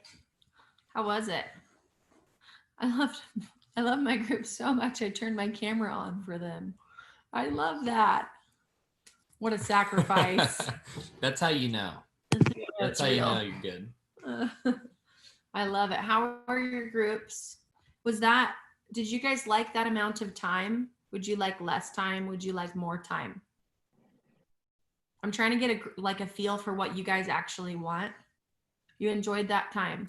It was perfect. Oh, cool. Awesome. Good. What was that? Gwen said 16 minutes instead of 15. So not quite perfect for Gwen. We're like right there. We're never enough for you, Gwen. When am I ever gonna be enough for you? I'm glad that was a good amount of time. Normally, I think we do 10 or 12. So I know it's just long enough to not get exactly what you want. It's true. You know, it's true. Sweet. We're gonna jump back in, unless you have something you're wanting to do, babe. I'll go through questions. You can do your thing. I've got plans. What are your plans? I don't have any plans. Cool. Is Amanda, I don't know how to say your last name, Pamas? Amanda on? Amanda Pamas. Pamas. Paymaz. Paymaz. No? Okay, I'm gonna call someone else.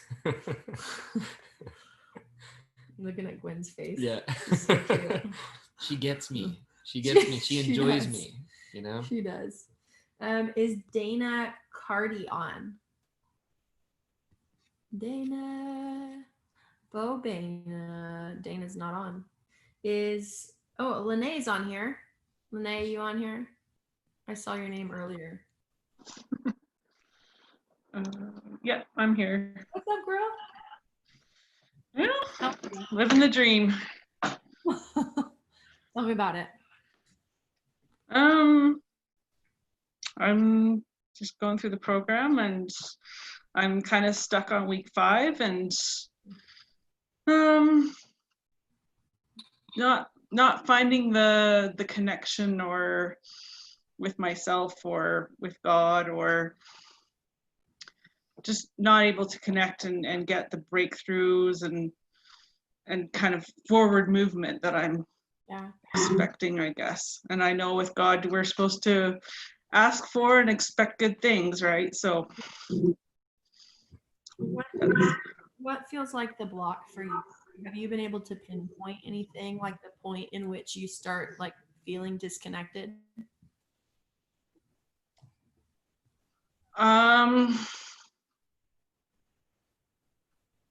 I feel like I'm so isolated and connect, like just on my own, like a one-man warrior. So connecting emotionally is kind of a foreign thing to me. It's very hard for me to go there. Yeah. Makes sense. And have you ever had any kind of good connection with your dad? Like, what was that relationship like? When I was younger, my dad would be the one that would read to us or tuck us in or say prayers and stuff. But other than that, he was kind of passive and sort of doing his thing, or working or whatever. So he was there, but he wasn't emotionally connected in a very big way. Yeah, totally. And just out of curiosity, like when you go to the lesson and you're like, okay, week 5, does it just feel like I don't know if any of this is real? Like, what are the actual feelings and things that you can connect with when you're actually watching it? Does it feel like I'm all like hopeful, being like, okay, God's gonna show up and I'm gonna see him and stuff, but it's like my imagination or whatever is shut down, or like it's really hard for me to tap into that or connect, just because I have so little emotional ability to connect just from my childhood and then growing up in a cult. So connecting with anybody other than the dogs and the cats is almost impossible, it feels like. What was that? Frustrating. Could you share this? I'm also hearing a weird echoing sound. Are you guys hearing that? I don't know. Maybe whenever I talk, Lene, if you could mute yourself and then just unmute yourself again when you want to respond. But I'm actually not hearing it now. So maybe we don't need to do that. Actually, I don't want to hijack. I want you to. Okay. I feel curious and I want to ask a lot of questions. Oh, totally. Yeah, me too. The first thing I'm just feeling is like, I don't have any judgments towards you. I don't feel like there's something uniquely wrong with Linnea. Like, I don't hear your story and feel like you're broken. You need to fix something to get the lesson or this thing right.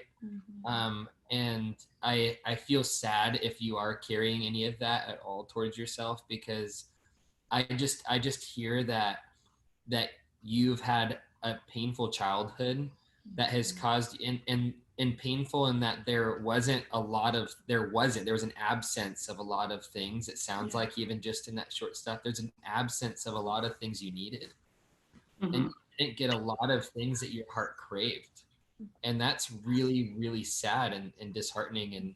And a common response to that is disassociation. You know, I've disassociated in a lot of areas in my life where I'm like, I can't even feel, you know, I feel a strong apathy towards anything regarding this. I feel like I don't have any emotions about it. I'm just like, that exists and this exists over here and whatever, you know. And a lot of times that's because we didn't get the safety, we didn't get the love, we didn't get the things that actually allow us to be a child and develop as we're growing up. And so I feel sad that that's what you went through, but I also can totally see myself in a lot of what you're talking about, because for me, and I love that you're staying hopeful too. You're like, you're still believing, like, I'm showing up, I'm still going to actually trust that something's going to happen. And then you're just being real and you're going like, nothing's happening when I bring this to the table. I'm not dismissing the moment that we're going to walk through some things and ask some questions, but also it doesn't have to hit you the way the lesson says it does. So, you know, if your heart actually just starts to feel, that would be a huge win for you. Like a really big win. For me, the moment that, like, even just in the past week, I noticed that I was really, really heavily disassociated from a certain pain in my life. And I was like, oh my gosh, I have been running away from this thing and not known it for so long. And just the fact that I started feeling pain was a huge win. And so if you got to this place where you just started feeling and recognizing where life has felt so painful, where you didn't get things, that to me would be something that is so necessary that you don't want to rush past to other steps in the program. Does that make sense? Yeah. It's like I'm so scared of the pain, like petrified of the pain. I just don't even, I mean, I know it's there, but in order to function, I've had to just repress it and I don't let it out. You know, come hell or high water kind of thing.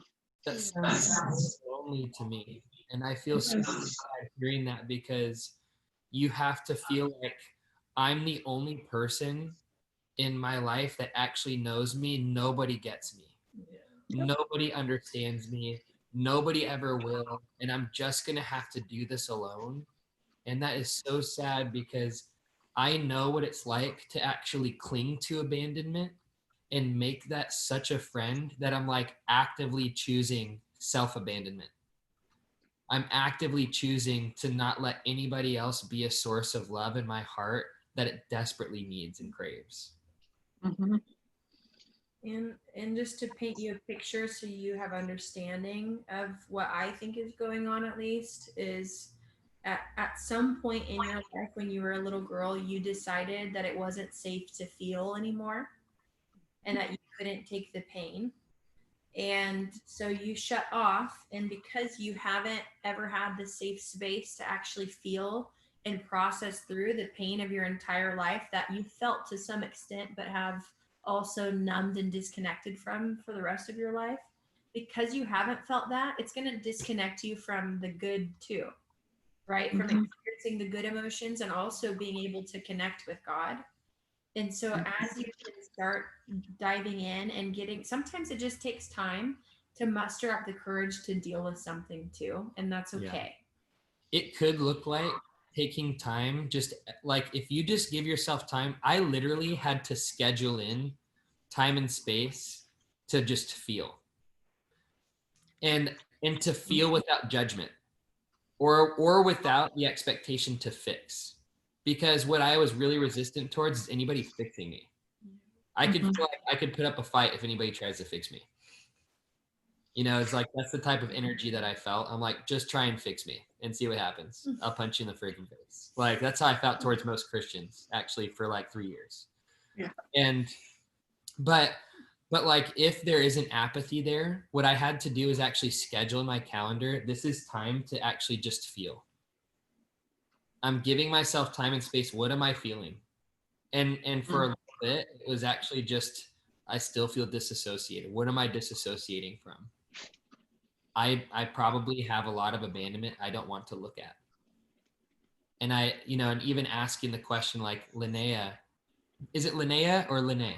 Linnea. Linnea. Okay. We both Cool. failed. Awesome. So sorry for But slaughtering. It's a common thing. Don't worry about it. Just the pour into the not being known thing.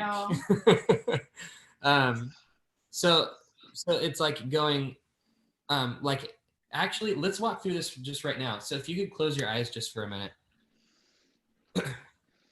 And again, I just want to let you know, Linnea, like, I don't have any judgments for where you're at in your process. And I actually don't care to fix you at all.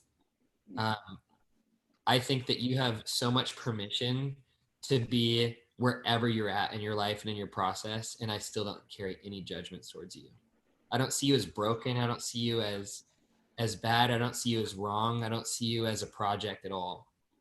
And I just feel sad that a lot of your life was stolen and a lot of your ability to feel and be seen and known and loved was taken from you. And I feel a lot of compassion about that because I've felt similar feelings in my life. And I'd love to just ask, when can you connect with a moment that you told Linnea that she's not safe to feel anymore?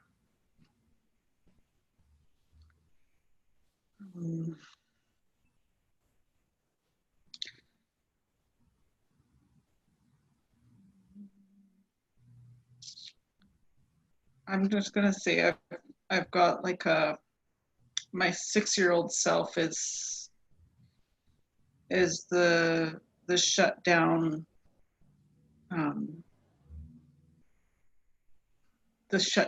child.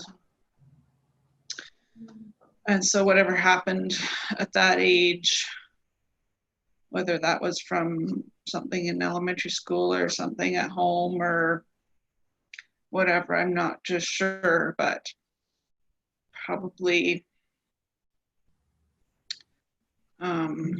not anything specific, but I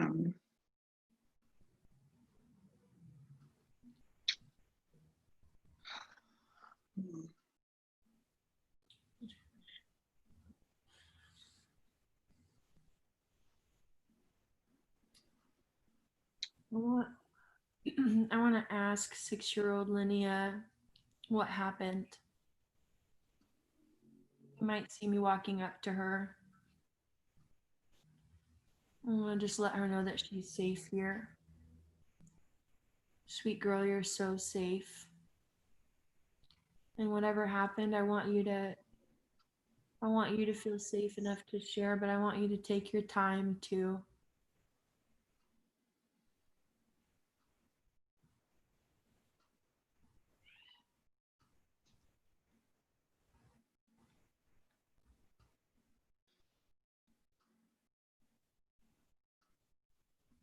If anything comes to mind, even like a glimpse of a memory or a thought, feel free to share it whenever you're ready. And also, it's equally as good and okay if you don't connect with anything. Just let me know.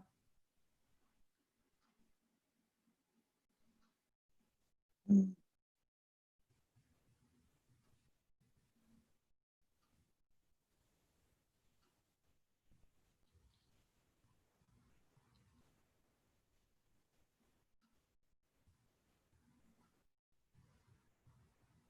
not sure. Maybe like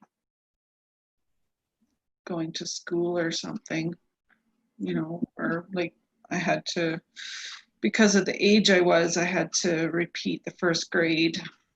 And so I kind of got left behind. Yeah. That makes sense.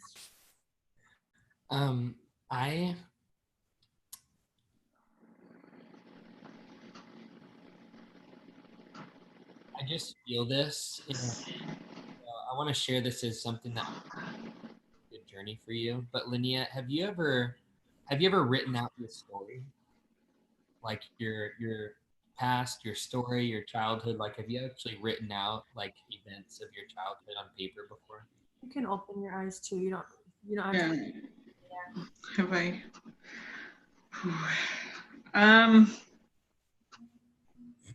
Well, the first time I wrote anything out was when I posted my story of pain. Yeah. Like I carried around. I've done lots of counseling and tried different things, and nothing works. So I just carried it around, right? And it's like, yeah, I guess it's like I'm so disconnected or afraid to let it out because it's like my identity. Yeah. What I want is for you to write out your childhood, and like as many events that are scary to look at or painful, like if you can mine your history for the painful neglect, like not just abusive moments, not just bullying, not just shaming from outside sources, but where you wished there was love and there wasn't. And okay. So actually go through writing it out, and like even if you wanted to just timeline it out, like start from when you were really young, like when I first knew pain, here's when I first started learning pain, like and label it, like talk about it, but I want you to write it in a way that I want you to write it, and feel free to be disassociated when you write it. It's okay. You can be disassociated when you write out all of those different things, but I don't want you to miss like actually writing down like I didn't get loved there, or I experienced abuse there, or like breaking up. Maybe try muting yourself. Yeah. Sometimes that helps. My goal is for you to identify all the things that you've had denial over, or you've minimized as painful moments. It's things that if you saw that happen in a little girl right now, if a little girl that was like 4, 5, 6, 7 came up to you and told you what had happened, that you'd feel compassion, or you'd feel like that's not supposed to happen. I want you to write out all of those different things from your childhood. And then when you do, like when you get to the end of all of those things, I want you to go back and actually see the younger Linnea as an actual little girl. And if you need to pull yourself out of feeling like that's actually you, like seeing her as if, how would I feel if this was a person that came up to me that I saw, like a 4-year-old came up to me and told me that. And for your logic, because that's what you've lived in your whole life to protect yourself, just so your logic can hear and understand, the more you actually take time processing pain and thinking about your pain and what you've gone through, the more it'll actually uncork you so that you're getting more in your emotional brain, because your logic has monopolized your life because it's probably the only safety that you've felt. It's like, if I go to my logic, at least this can protect me from most of my pain. And so we want to get you into that emotional realm and get you into feeling. And even honestly, even if you spent the next decade, like you're not going to be stuck in just processing your pain, but I want you to hear me say, like, even if you spent 10 years unfolding and unraveling your pain and what you've been through, it'd be the best thing that you ever did, because we've only heard tiny pieces, and I know you've been through crazy trauma and crazy abuse. And so to get into this space where you're living the way you want to live, which is free and connected and in tune with God, it's going to look like digging in the dirt of your life and digging things up and getting messy for a little while. And as you get uncorked, it'll be really easy to experience good things. It'll be really easy to experience beautiful connection with God and live in your imagination and encounter him and hear him really clearly. But it's going to look like you committing to feeling your pain for a while. And I think Spencer's example is great. And he pulled you out of that moment too, because what sounds like it'll be a lot more helpful for you is just going on a journey of feeling, rather than just a moment where we try to do something your heart doesn't want to do yet. Does that make sense? Which we respect too. Yes. Does all that make sense? And you're muted right now still, I think. Yeah. Yeah, I've done a little bit of the heart talking and stuff, and I've, you know, so I can do it, but it's a lot, like I say, pushing my logic brain aside and going there. It takes a lot, and of course. He's like, Mom, pay attention to me. Mom's going to lay down the smackdown.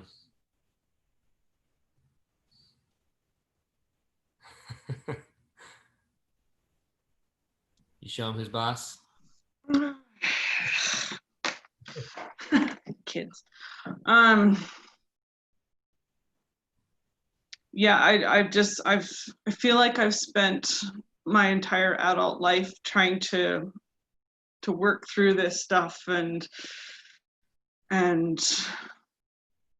figure out what happened, and I haven't been able to, any connections or friends or anything that I've made, they don't have the skills, or they don't know, or they're not in a place to do anything. So it's like I'm on my own. And so this whole concept of like, you got to fix yourself and keep slugging through all this pain. That's like super overwhelming, right? And like, okay, here's what it is. I know what my triggers are. I know what sets me off. I'm stuck in a loop. How do we get out of it? Right? Do you mind if I pray for you? Just for a second. Please. I would love to pray for you. And I hear the pain that you can connect to, and the overwhelm and the frustration and the powerlessness around the process, and feeling like you just wish there was somebody there to at least share some of this stuff with. And I hear and understand that pain, and I'm so sorry. And I would love to pray for you first. And I do think this is gonna come with an unraveling, because even people that have plenty of friends that feel alone are because they can't be with themselves. And that's, Robin Williams took his life. He said, what's more powerful than feeling alone is people that make you feel alone. And so I'd love to just pray for you first, and then I think this will be a good journey to go on.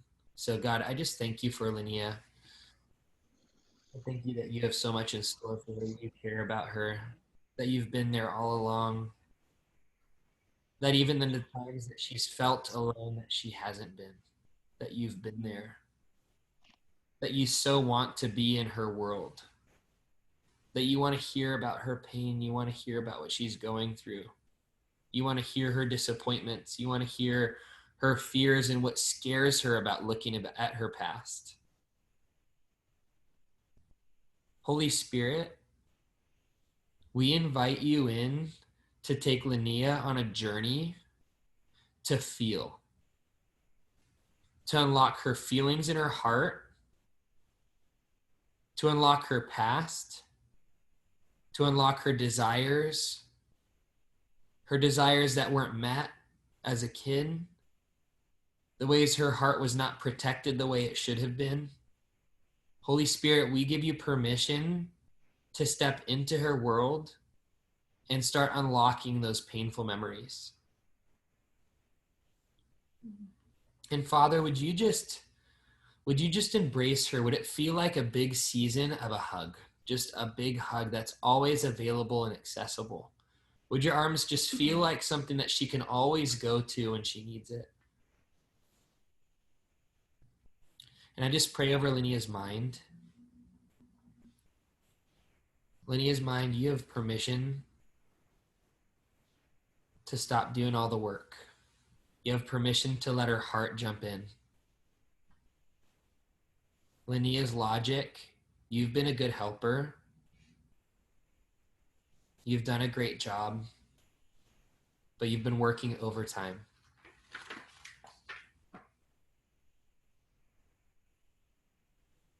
And Linnea, I would love for you just to put your hand on your heart for a second. And if you'd like to repeat after me. Heart, you're not alone. I know that has deeply felt that way. I know there are things you're holding on to that need to come out. And I'm not going anywhere. And neither is God. There's nothing that you can share that's too painful, that will abandon you. And heart, I know I've abandoned you in the past, but I promise I'm going to learn how to love you. Heart, would you take me on a journey to showing me and sharing with me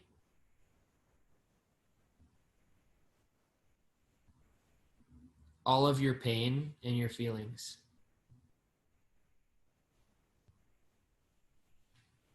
Heart, you are so good.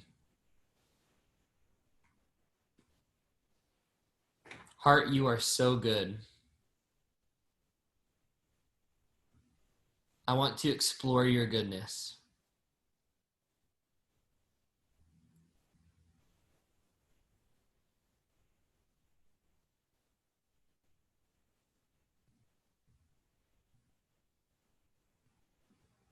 And I'll just finish with a prayer.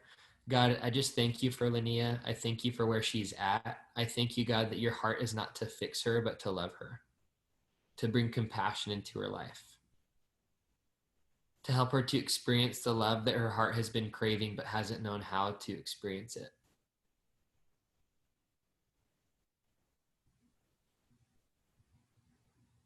Amen. So I do want you to go on that journey with journaling and writing down past memories and really break down a lot of your history.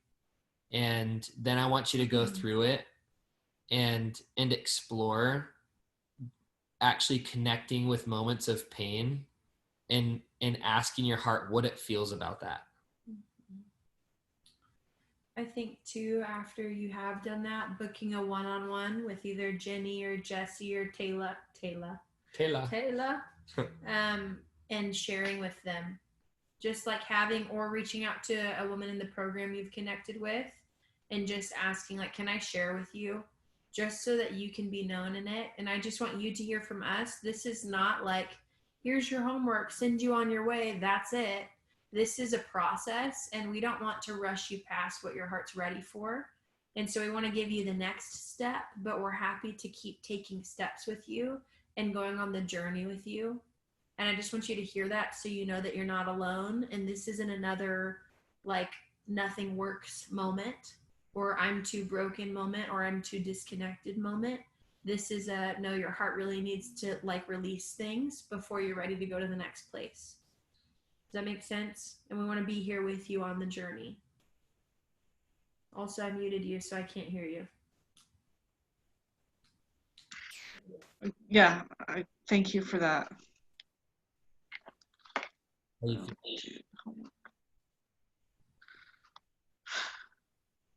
Spend some time.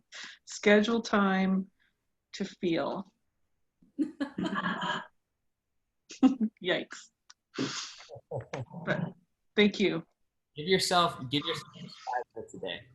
Just to go, my intention during that 5 minutes is to feel. Yeah. Yes. It'll be good. You'll be good. You're so precious too. Like, do you feel loved by us? Do you feel like we're in your corner? Good. Well, you're muted. I think you muted yourself again. This program's been a godsend. So Thank you for trusting. Thanks for sharing with us and leaning in. It's super valuable to us, and you're not alone, and this is not the end of your journey. And there are people out there, there are tools out there, there is freedom for you. You're not going to be like this forever. Okay? yeah, thanks. Yeah.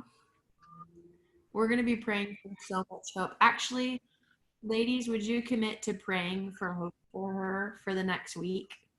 Like, write her name in your journal and just write, pray for hope. Thank you. We're all in your corner. You're so not alone. Yeah. I'm starting to grasp that.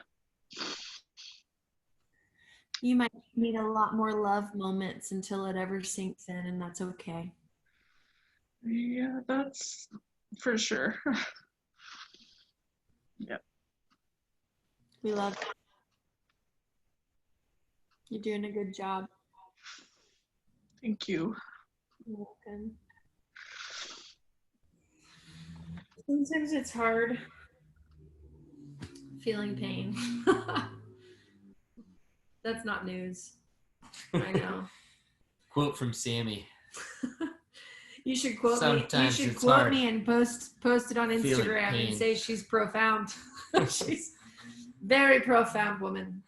Sometimes feeling pain is hard. I still want to run from my pain like often. Whenever I have like new high stakes pain that comes up again, even though pain feels really familiar to feel and process to me, everything inside of me, shut up. Everything inside of me wants to run away from it. And I'm in a process right now where I know we're stepping into a really painful season with what God's doing in our hearts right now. And it's really scary because for me, because of my triggered state, it feels hopeless and like it will always be this way, which is powerlessness. But the truth is that this is a season, and it's kind of like me, like climbing up a mountain. You have to do the climb, and it's really hard and it's really exhausting. But then when you get to the top, you're like, oh, this is beautiful. This is amazing. And then from there, the downhill is easy.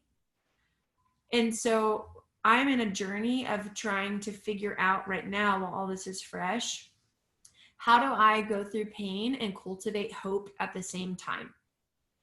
Because the beauty of this is if I can cultivate hope, then it's going to produce a lot of... Keep going. Distracted. In this journey, it's my goal to cultivate hope. And I recognize, like, as I have pain and as I feel like I'm going through suffering, I'll actually be building endurance. And then from endurance, I'll build character. And from character, there's hope. And so I actually pulled this verse up earlier. I want to read it to you guys.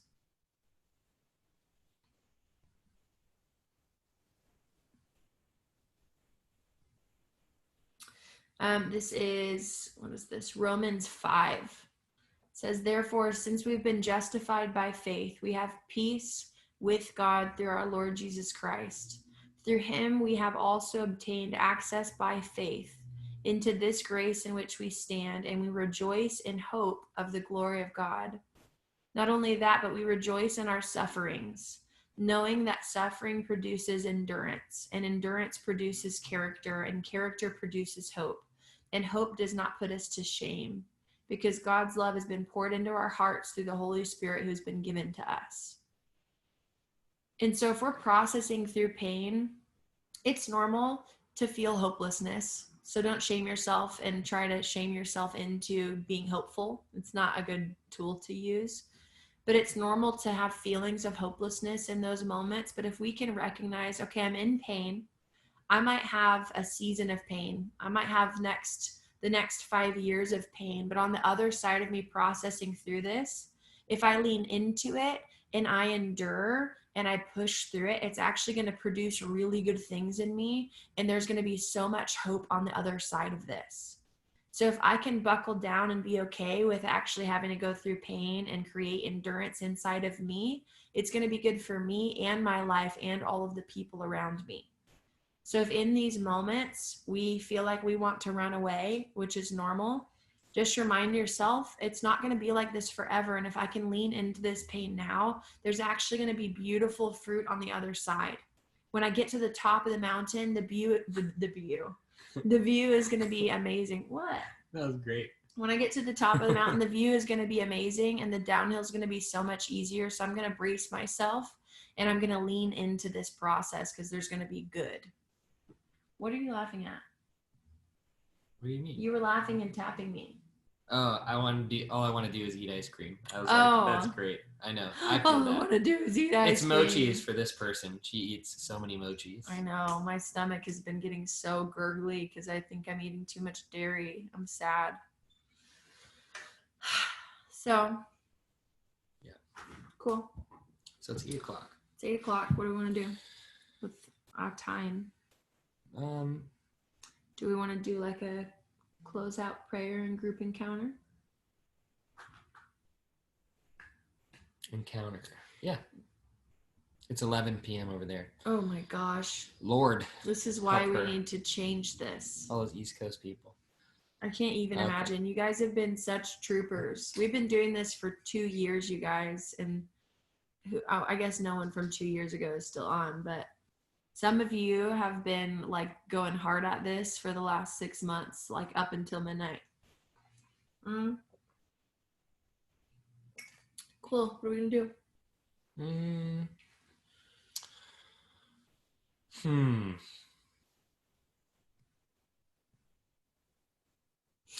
How about you guys close your eyes?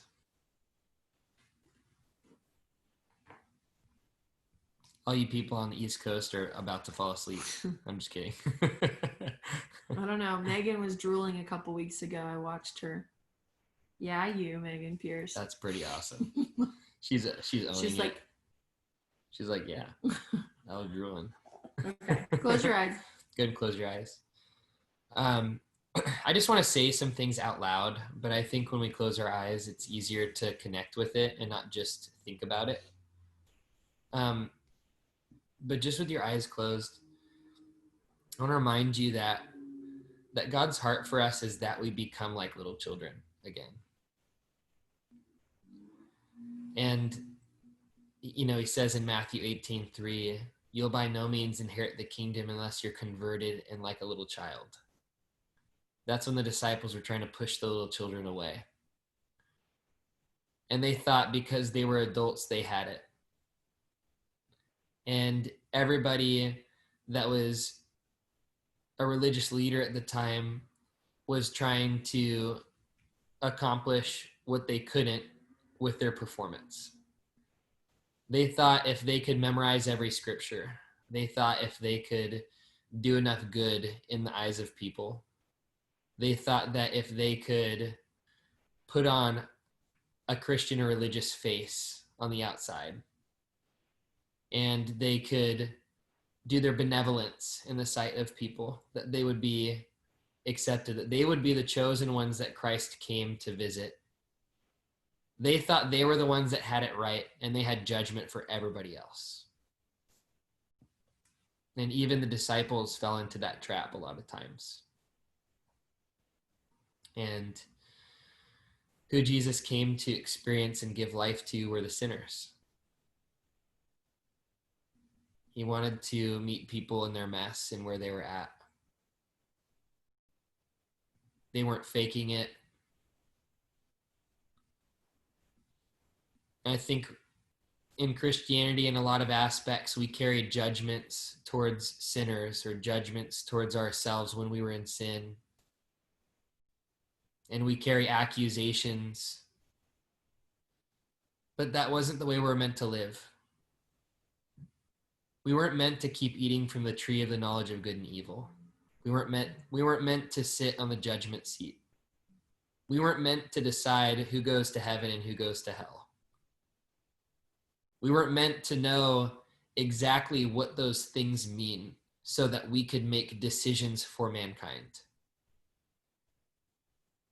It's up to God and his mercy and his grace, and he's so much better than we can fathom. And I want to give you permission to let go. Let go of your performance. I want to give you permission to let go of that rigid standard of perfection that you feel like you need to hit in order to be accepted.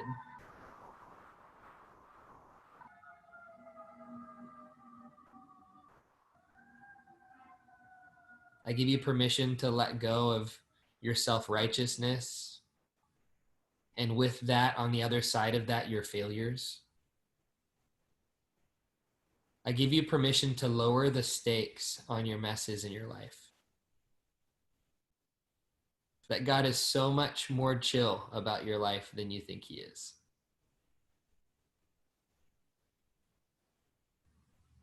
In the places where you've judged yourself for just having coping mechanisms or medicating because you've had huge pain that you haven't known how to feel or connect with or process through, God, like a good father, just has his arm around your shoulder looking at that going, it's okay. It's okay. I'm not leaving you. I'm right here. I'm not going anywhere. You may think I've left. Maybe you've closed your eyes to my presence, but I'm still here.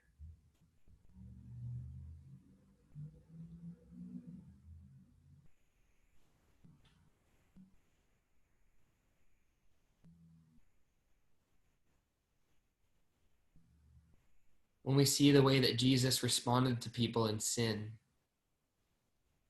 he was mirroring the Father. He said, when you see me, you see the Father. Everything that I do is what the Father's doing.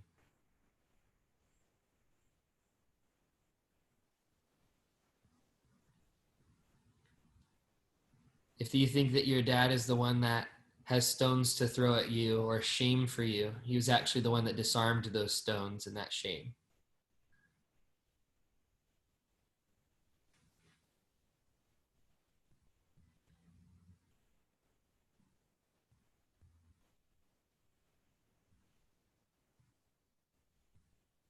Hosea chose into relationship with a harlot that kept choosing away from him over and over and over again.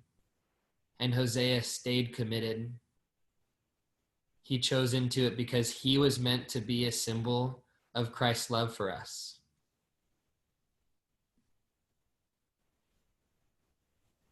The relationship is not upheld by your love.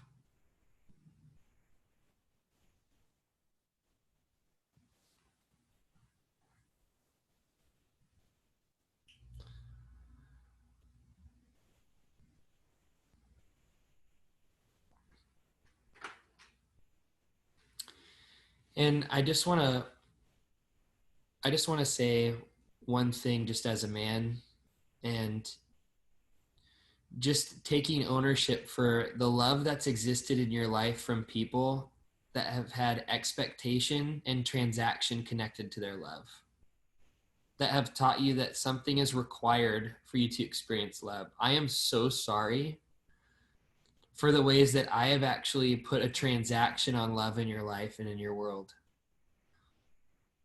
On behalf of the people that didn't know how to love you, that were in pain, I'm so sorry that I created expectation for you,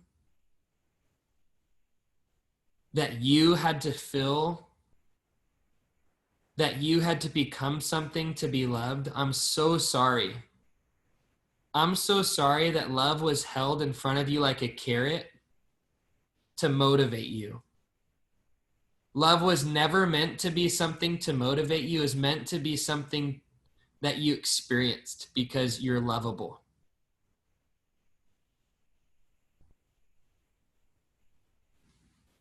When God created you, he made you as the object of his love.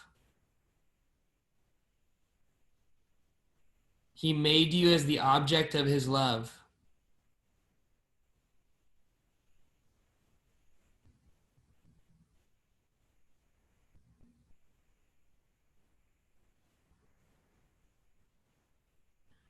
And I want you to see the Father walking up to you with wherever you're at right now.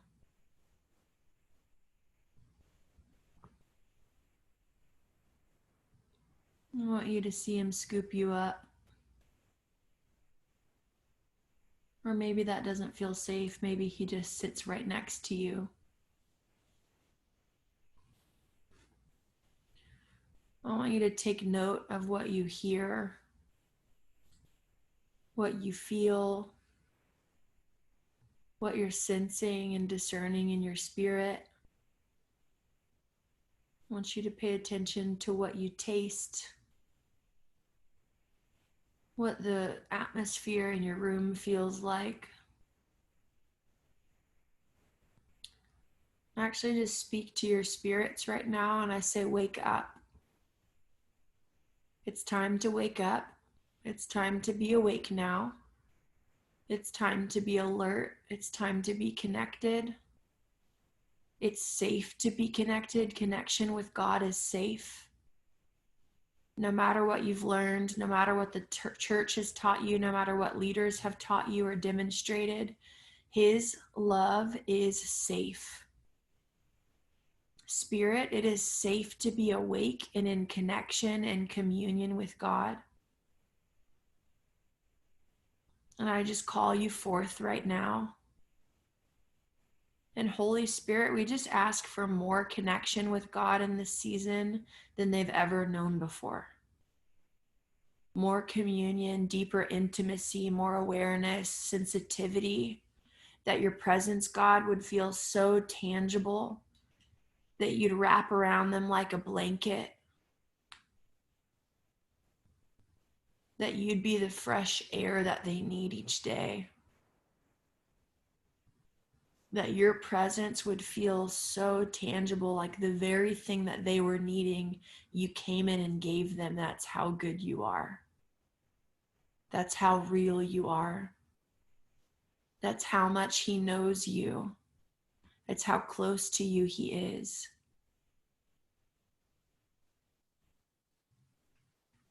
And I want you to see him leaning into you.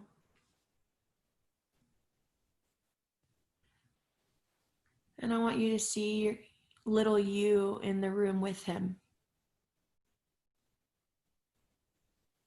Little you who's felt stuck and scared and alone. Little you who doesn't know any better. Little you who can't lean on her logic, who hasn't developed protectors, who hasn't disconnected and shut down yet.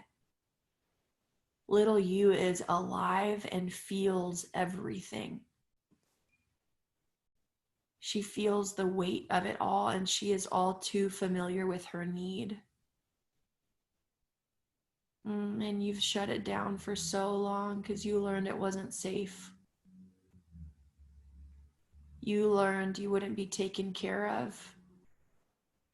Someone taught you that God was distant. Someone taught you that you wouldn't have your needs met. So you needed to withdraw and retreat and pull back. That little girl and her pain and her vulnerability needs love more than ever. I want you to see the Father pulling her in. Don't shut down the pain if you feel it.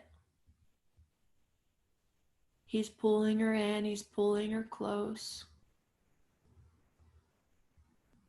He's squeezing love into her, he's hugging her so tight. She can feel love just saturating and permeating her being. Love is being poured into every pore in her body, every cell. Oh, I feel like I just heard the Father say, you've been lonely too long. You've been lonely too long. It was never meant to be this way. You were never meant to be alone. There was never meant to be space between me and you. There was never supposed to be a longing that you had that I didn't fill. I hear him saying, I just want to be close to you. I just want to know you and be known by you. I just want to be everything that you need. I want to be the apple of your eye like I'm the apple of yours. Like you're the apple of mine. Sorry, my dyslexia just flipped my words around. I feel like he's like, you are the apple of my eye. You're the apple of my eye. You're the prettiest thing I've ever seen. You're everything that I've ever wanted in a daughter.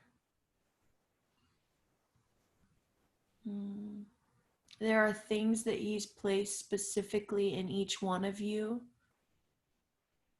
that he loves and wants to pour into and wants the world to receive from you. But I feel like he's saying, but I just want to love you. I've created you for so much and you're going to do big things. And if you stick with me, you will fulfill the purpose that you want to fulfill in your life. But don't miss out on just letting me love you. Don't miss out on intimacy. Don't miss out on connection with me. We'd miss so much goodness.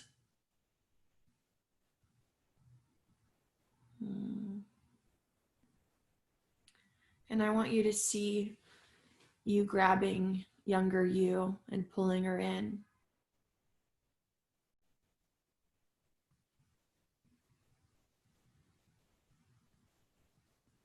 And I want you to repeat a few things after me. I want you to say, I've left you alone for too long.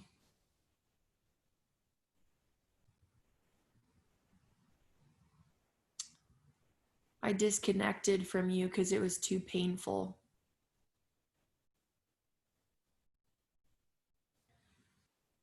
And I'm so sorry you felt trapped in your pain ever since. I'm so sorry I haven't given you a voice. I haven't even given you room to be seen, to be known, to be loved. I cut the line of love to your life by hiding you. And I'm so sorry. I never meant to do that to you. It's not because you're not lovable. It's just because I had pain. And no one taught me to do any differently.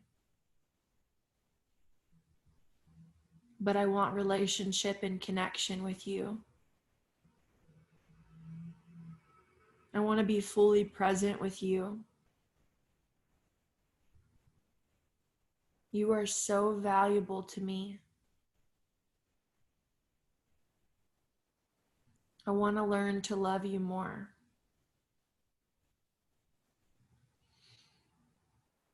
And I want you to experience the connection with God that you really crave.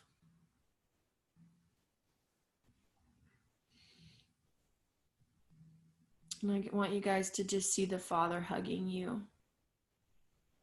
And while you're in that place, I just want to remind you that really this entire journey and process is just an unraveling of connection with God. The more you feel, the less shut down your heart is, the more permission you feel to grieve and to be messy and to work through your stuff, the more connected to God you'll be. The more of you there will be to bring to the table. The more connected to yourself you are, the more of you will have to bring to God. And it will be so easy to experience the kind of connection that you want. And the beauty of that, which He's the only thing that can ever fill us. A lot of us conceptually know that, but a lot of us don't actually know that from experience. But the more connected to God you are, obviously all of your needs get met and you're full and you're satisfied, but also He starts overflowing blessing into every area of your life. It's just a part of who He is. It's a part of His nature. It's a part of the kingdom. It's a part of abundance. It's a part of grace. It's a part of mercy. Like as we lean into Him, He blesses the desires of our hearts.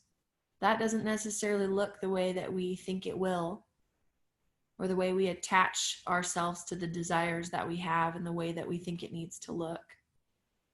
But He will show up for you. And so I want to remind you in this journey, like the more you lean into this process, the more alive you'll feel because you'll be so connected to God. And I know that that's what you guys want. I know that that's what I want. It was my biggest motivation to go on the process. Do you have anything you want to end in, baby? No. No. Cool. Well, I want you guys to, we're going to hop off a couple minutes early tonight, but I want you guys to spend time while you guys are on this, in this space, and this is fresh to you. I want you to spend time, like 5 minutes, just journaling out a few things for your heart tonight. Like, what did God say to you in that moment? What stood out to you? What's something that God did? What's something that He showed you?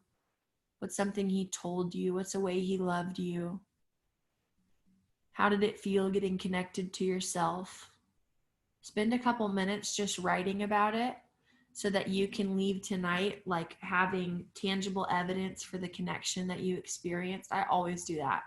Anytime I have fun God moments, I always write it down because it's easy for me, like the day after or a week later, if I'm feeling disconnected, to go back and revisit what He did and the experience and the connection that I felt. And that makes it easy to cultivate that connection again. So we love you guys. What? I would just love to hear, just real quick. Cool. What, you guys look so comfy. Like, I know. So comfy. It's ridiculous. Just a bunch of cozy Monique. ladies. Well, how cute is Monique? She's like, I love it. So beautiful. Yeah, and Rachel, I see your pain, and I see you in the chat, and I think it'd be good to reach out to Melanie again. I think it'd be really good. But I'd love to hear, just before we finish up, like what's one thing that you feel like you're carrying away from the call for you? Like, if you could just share it in the chat, like what's one thing you feel like you're carrying, walking away from tonight?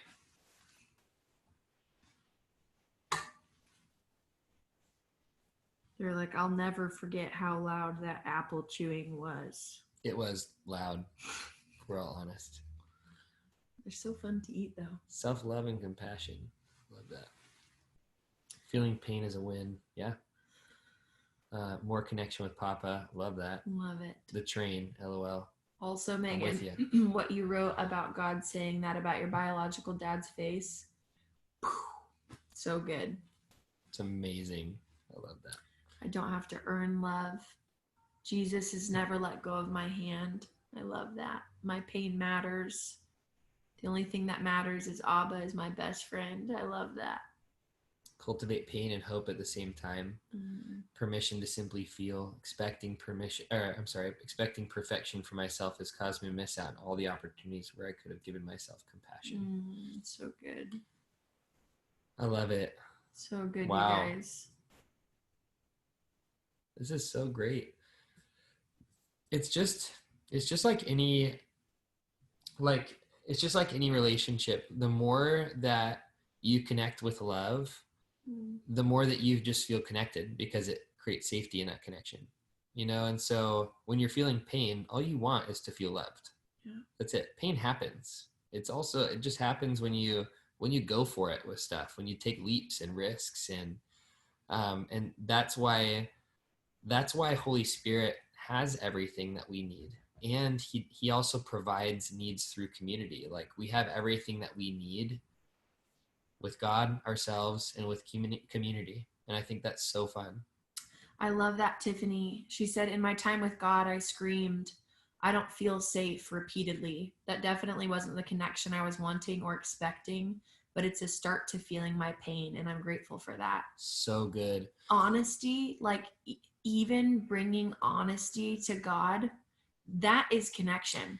My pain the other day, I got connected to something I was super disassociated from. And when I got connected to it, I felt like a little boy screaming, nobody understands me. Nobody understands me. Nobody understands me. I just felt this like aloneness and like nobody understands me. And I just felt like this little 5-year-old boy was screaming that. But it was so good, because if I didn't feel that, there wouldn't be any reason for love to come in. There wouldn't be any access point for love to mean anything or to matter.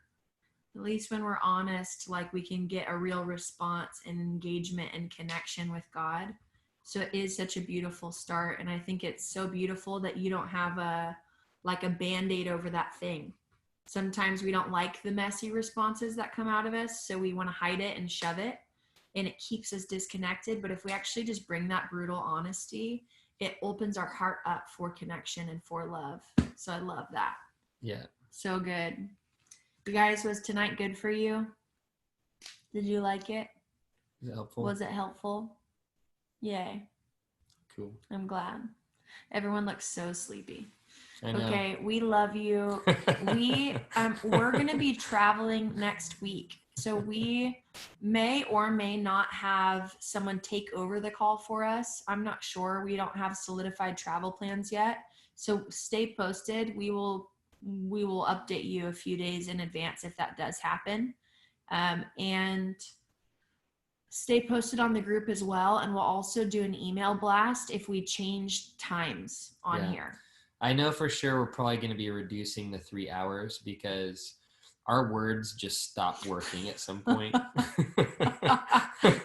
It depends on the day. Like, the words are always, they come out bad, but sometimes we have the energy to keep trying, and sometimes we don't. I'm like, emotionally, I have so much compassion for everybody, but then mentally, I want to go shove my face into a pillow and go to sleep. Oh, I was trying to figure out where that was going to go. I didn't know where it was going to go. Okay, so stay updated. We're going to post on the Facebook group. It was a journey for all of us. We're going to post on the Facebook group, and we're going to send out emails solidifying things, okay? But we will see you. We never know where it's going to go if we're all honest. The week after next, if not this week. And I also have fun surprises for you guys coming up with coaching calls. Yeah. Cool. So stay posted. I'm excited about that too. It's going to be really fun. I'm not going to tell you. You're going to have to wait. You may never know. It will probably feel. You will know, but we don't know when. It'll feel like a present. That's for sure. You guys are going to love it. Okay. Love you guys so much. Stay posted. Love you guys. Sleep good. Sleep well.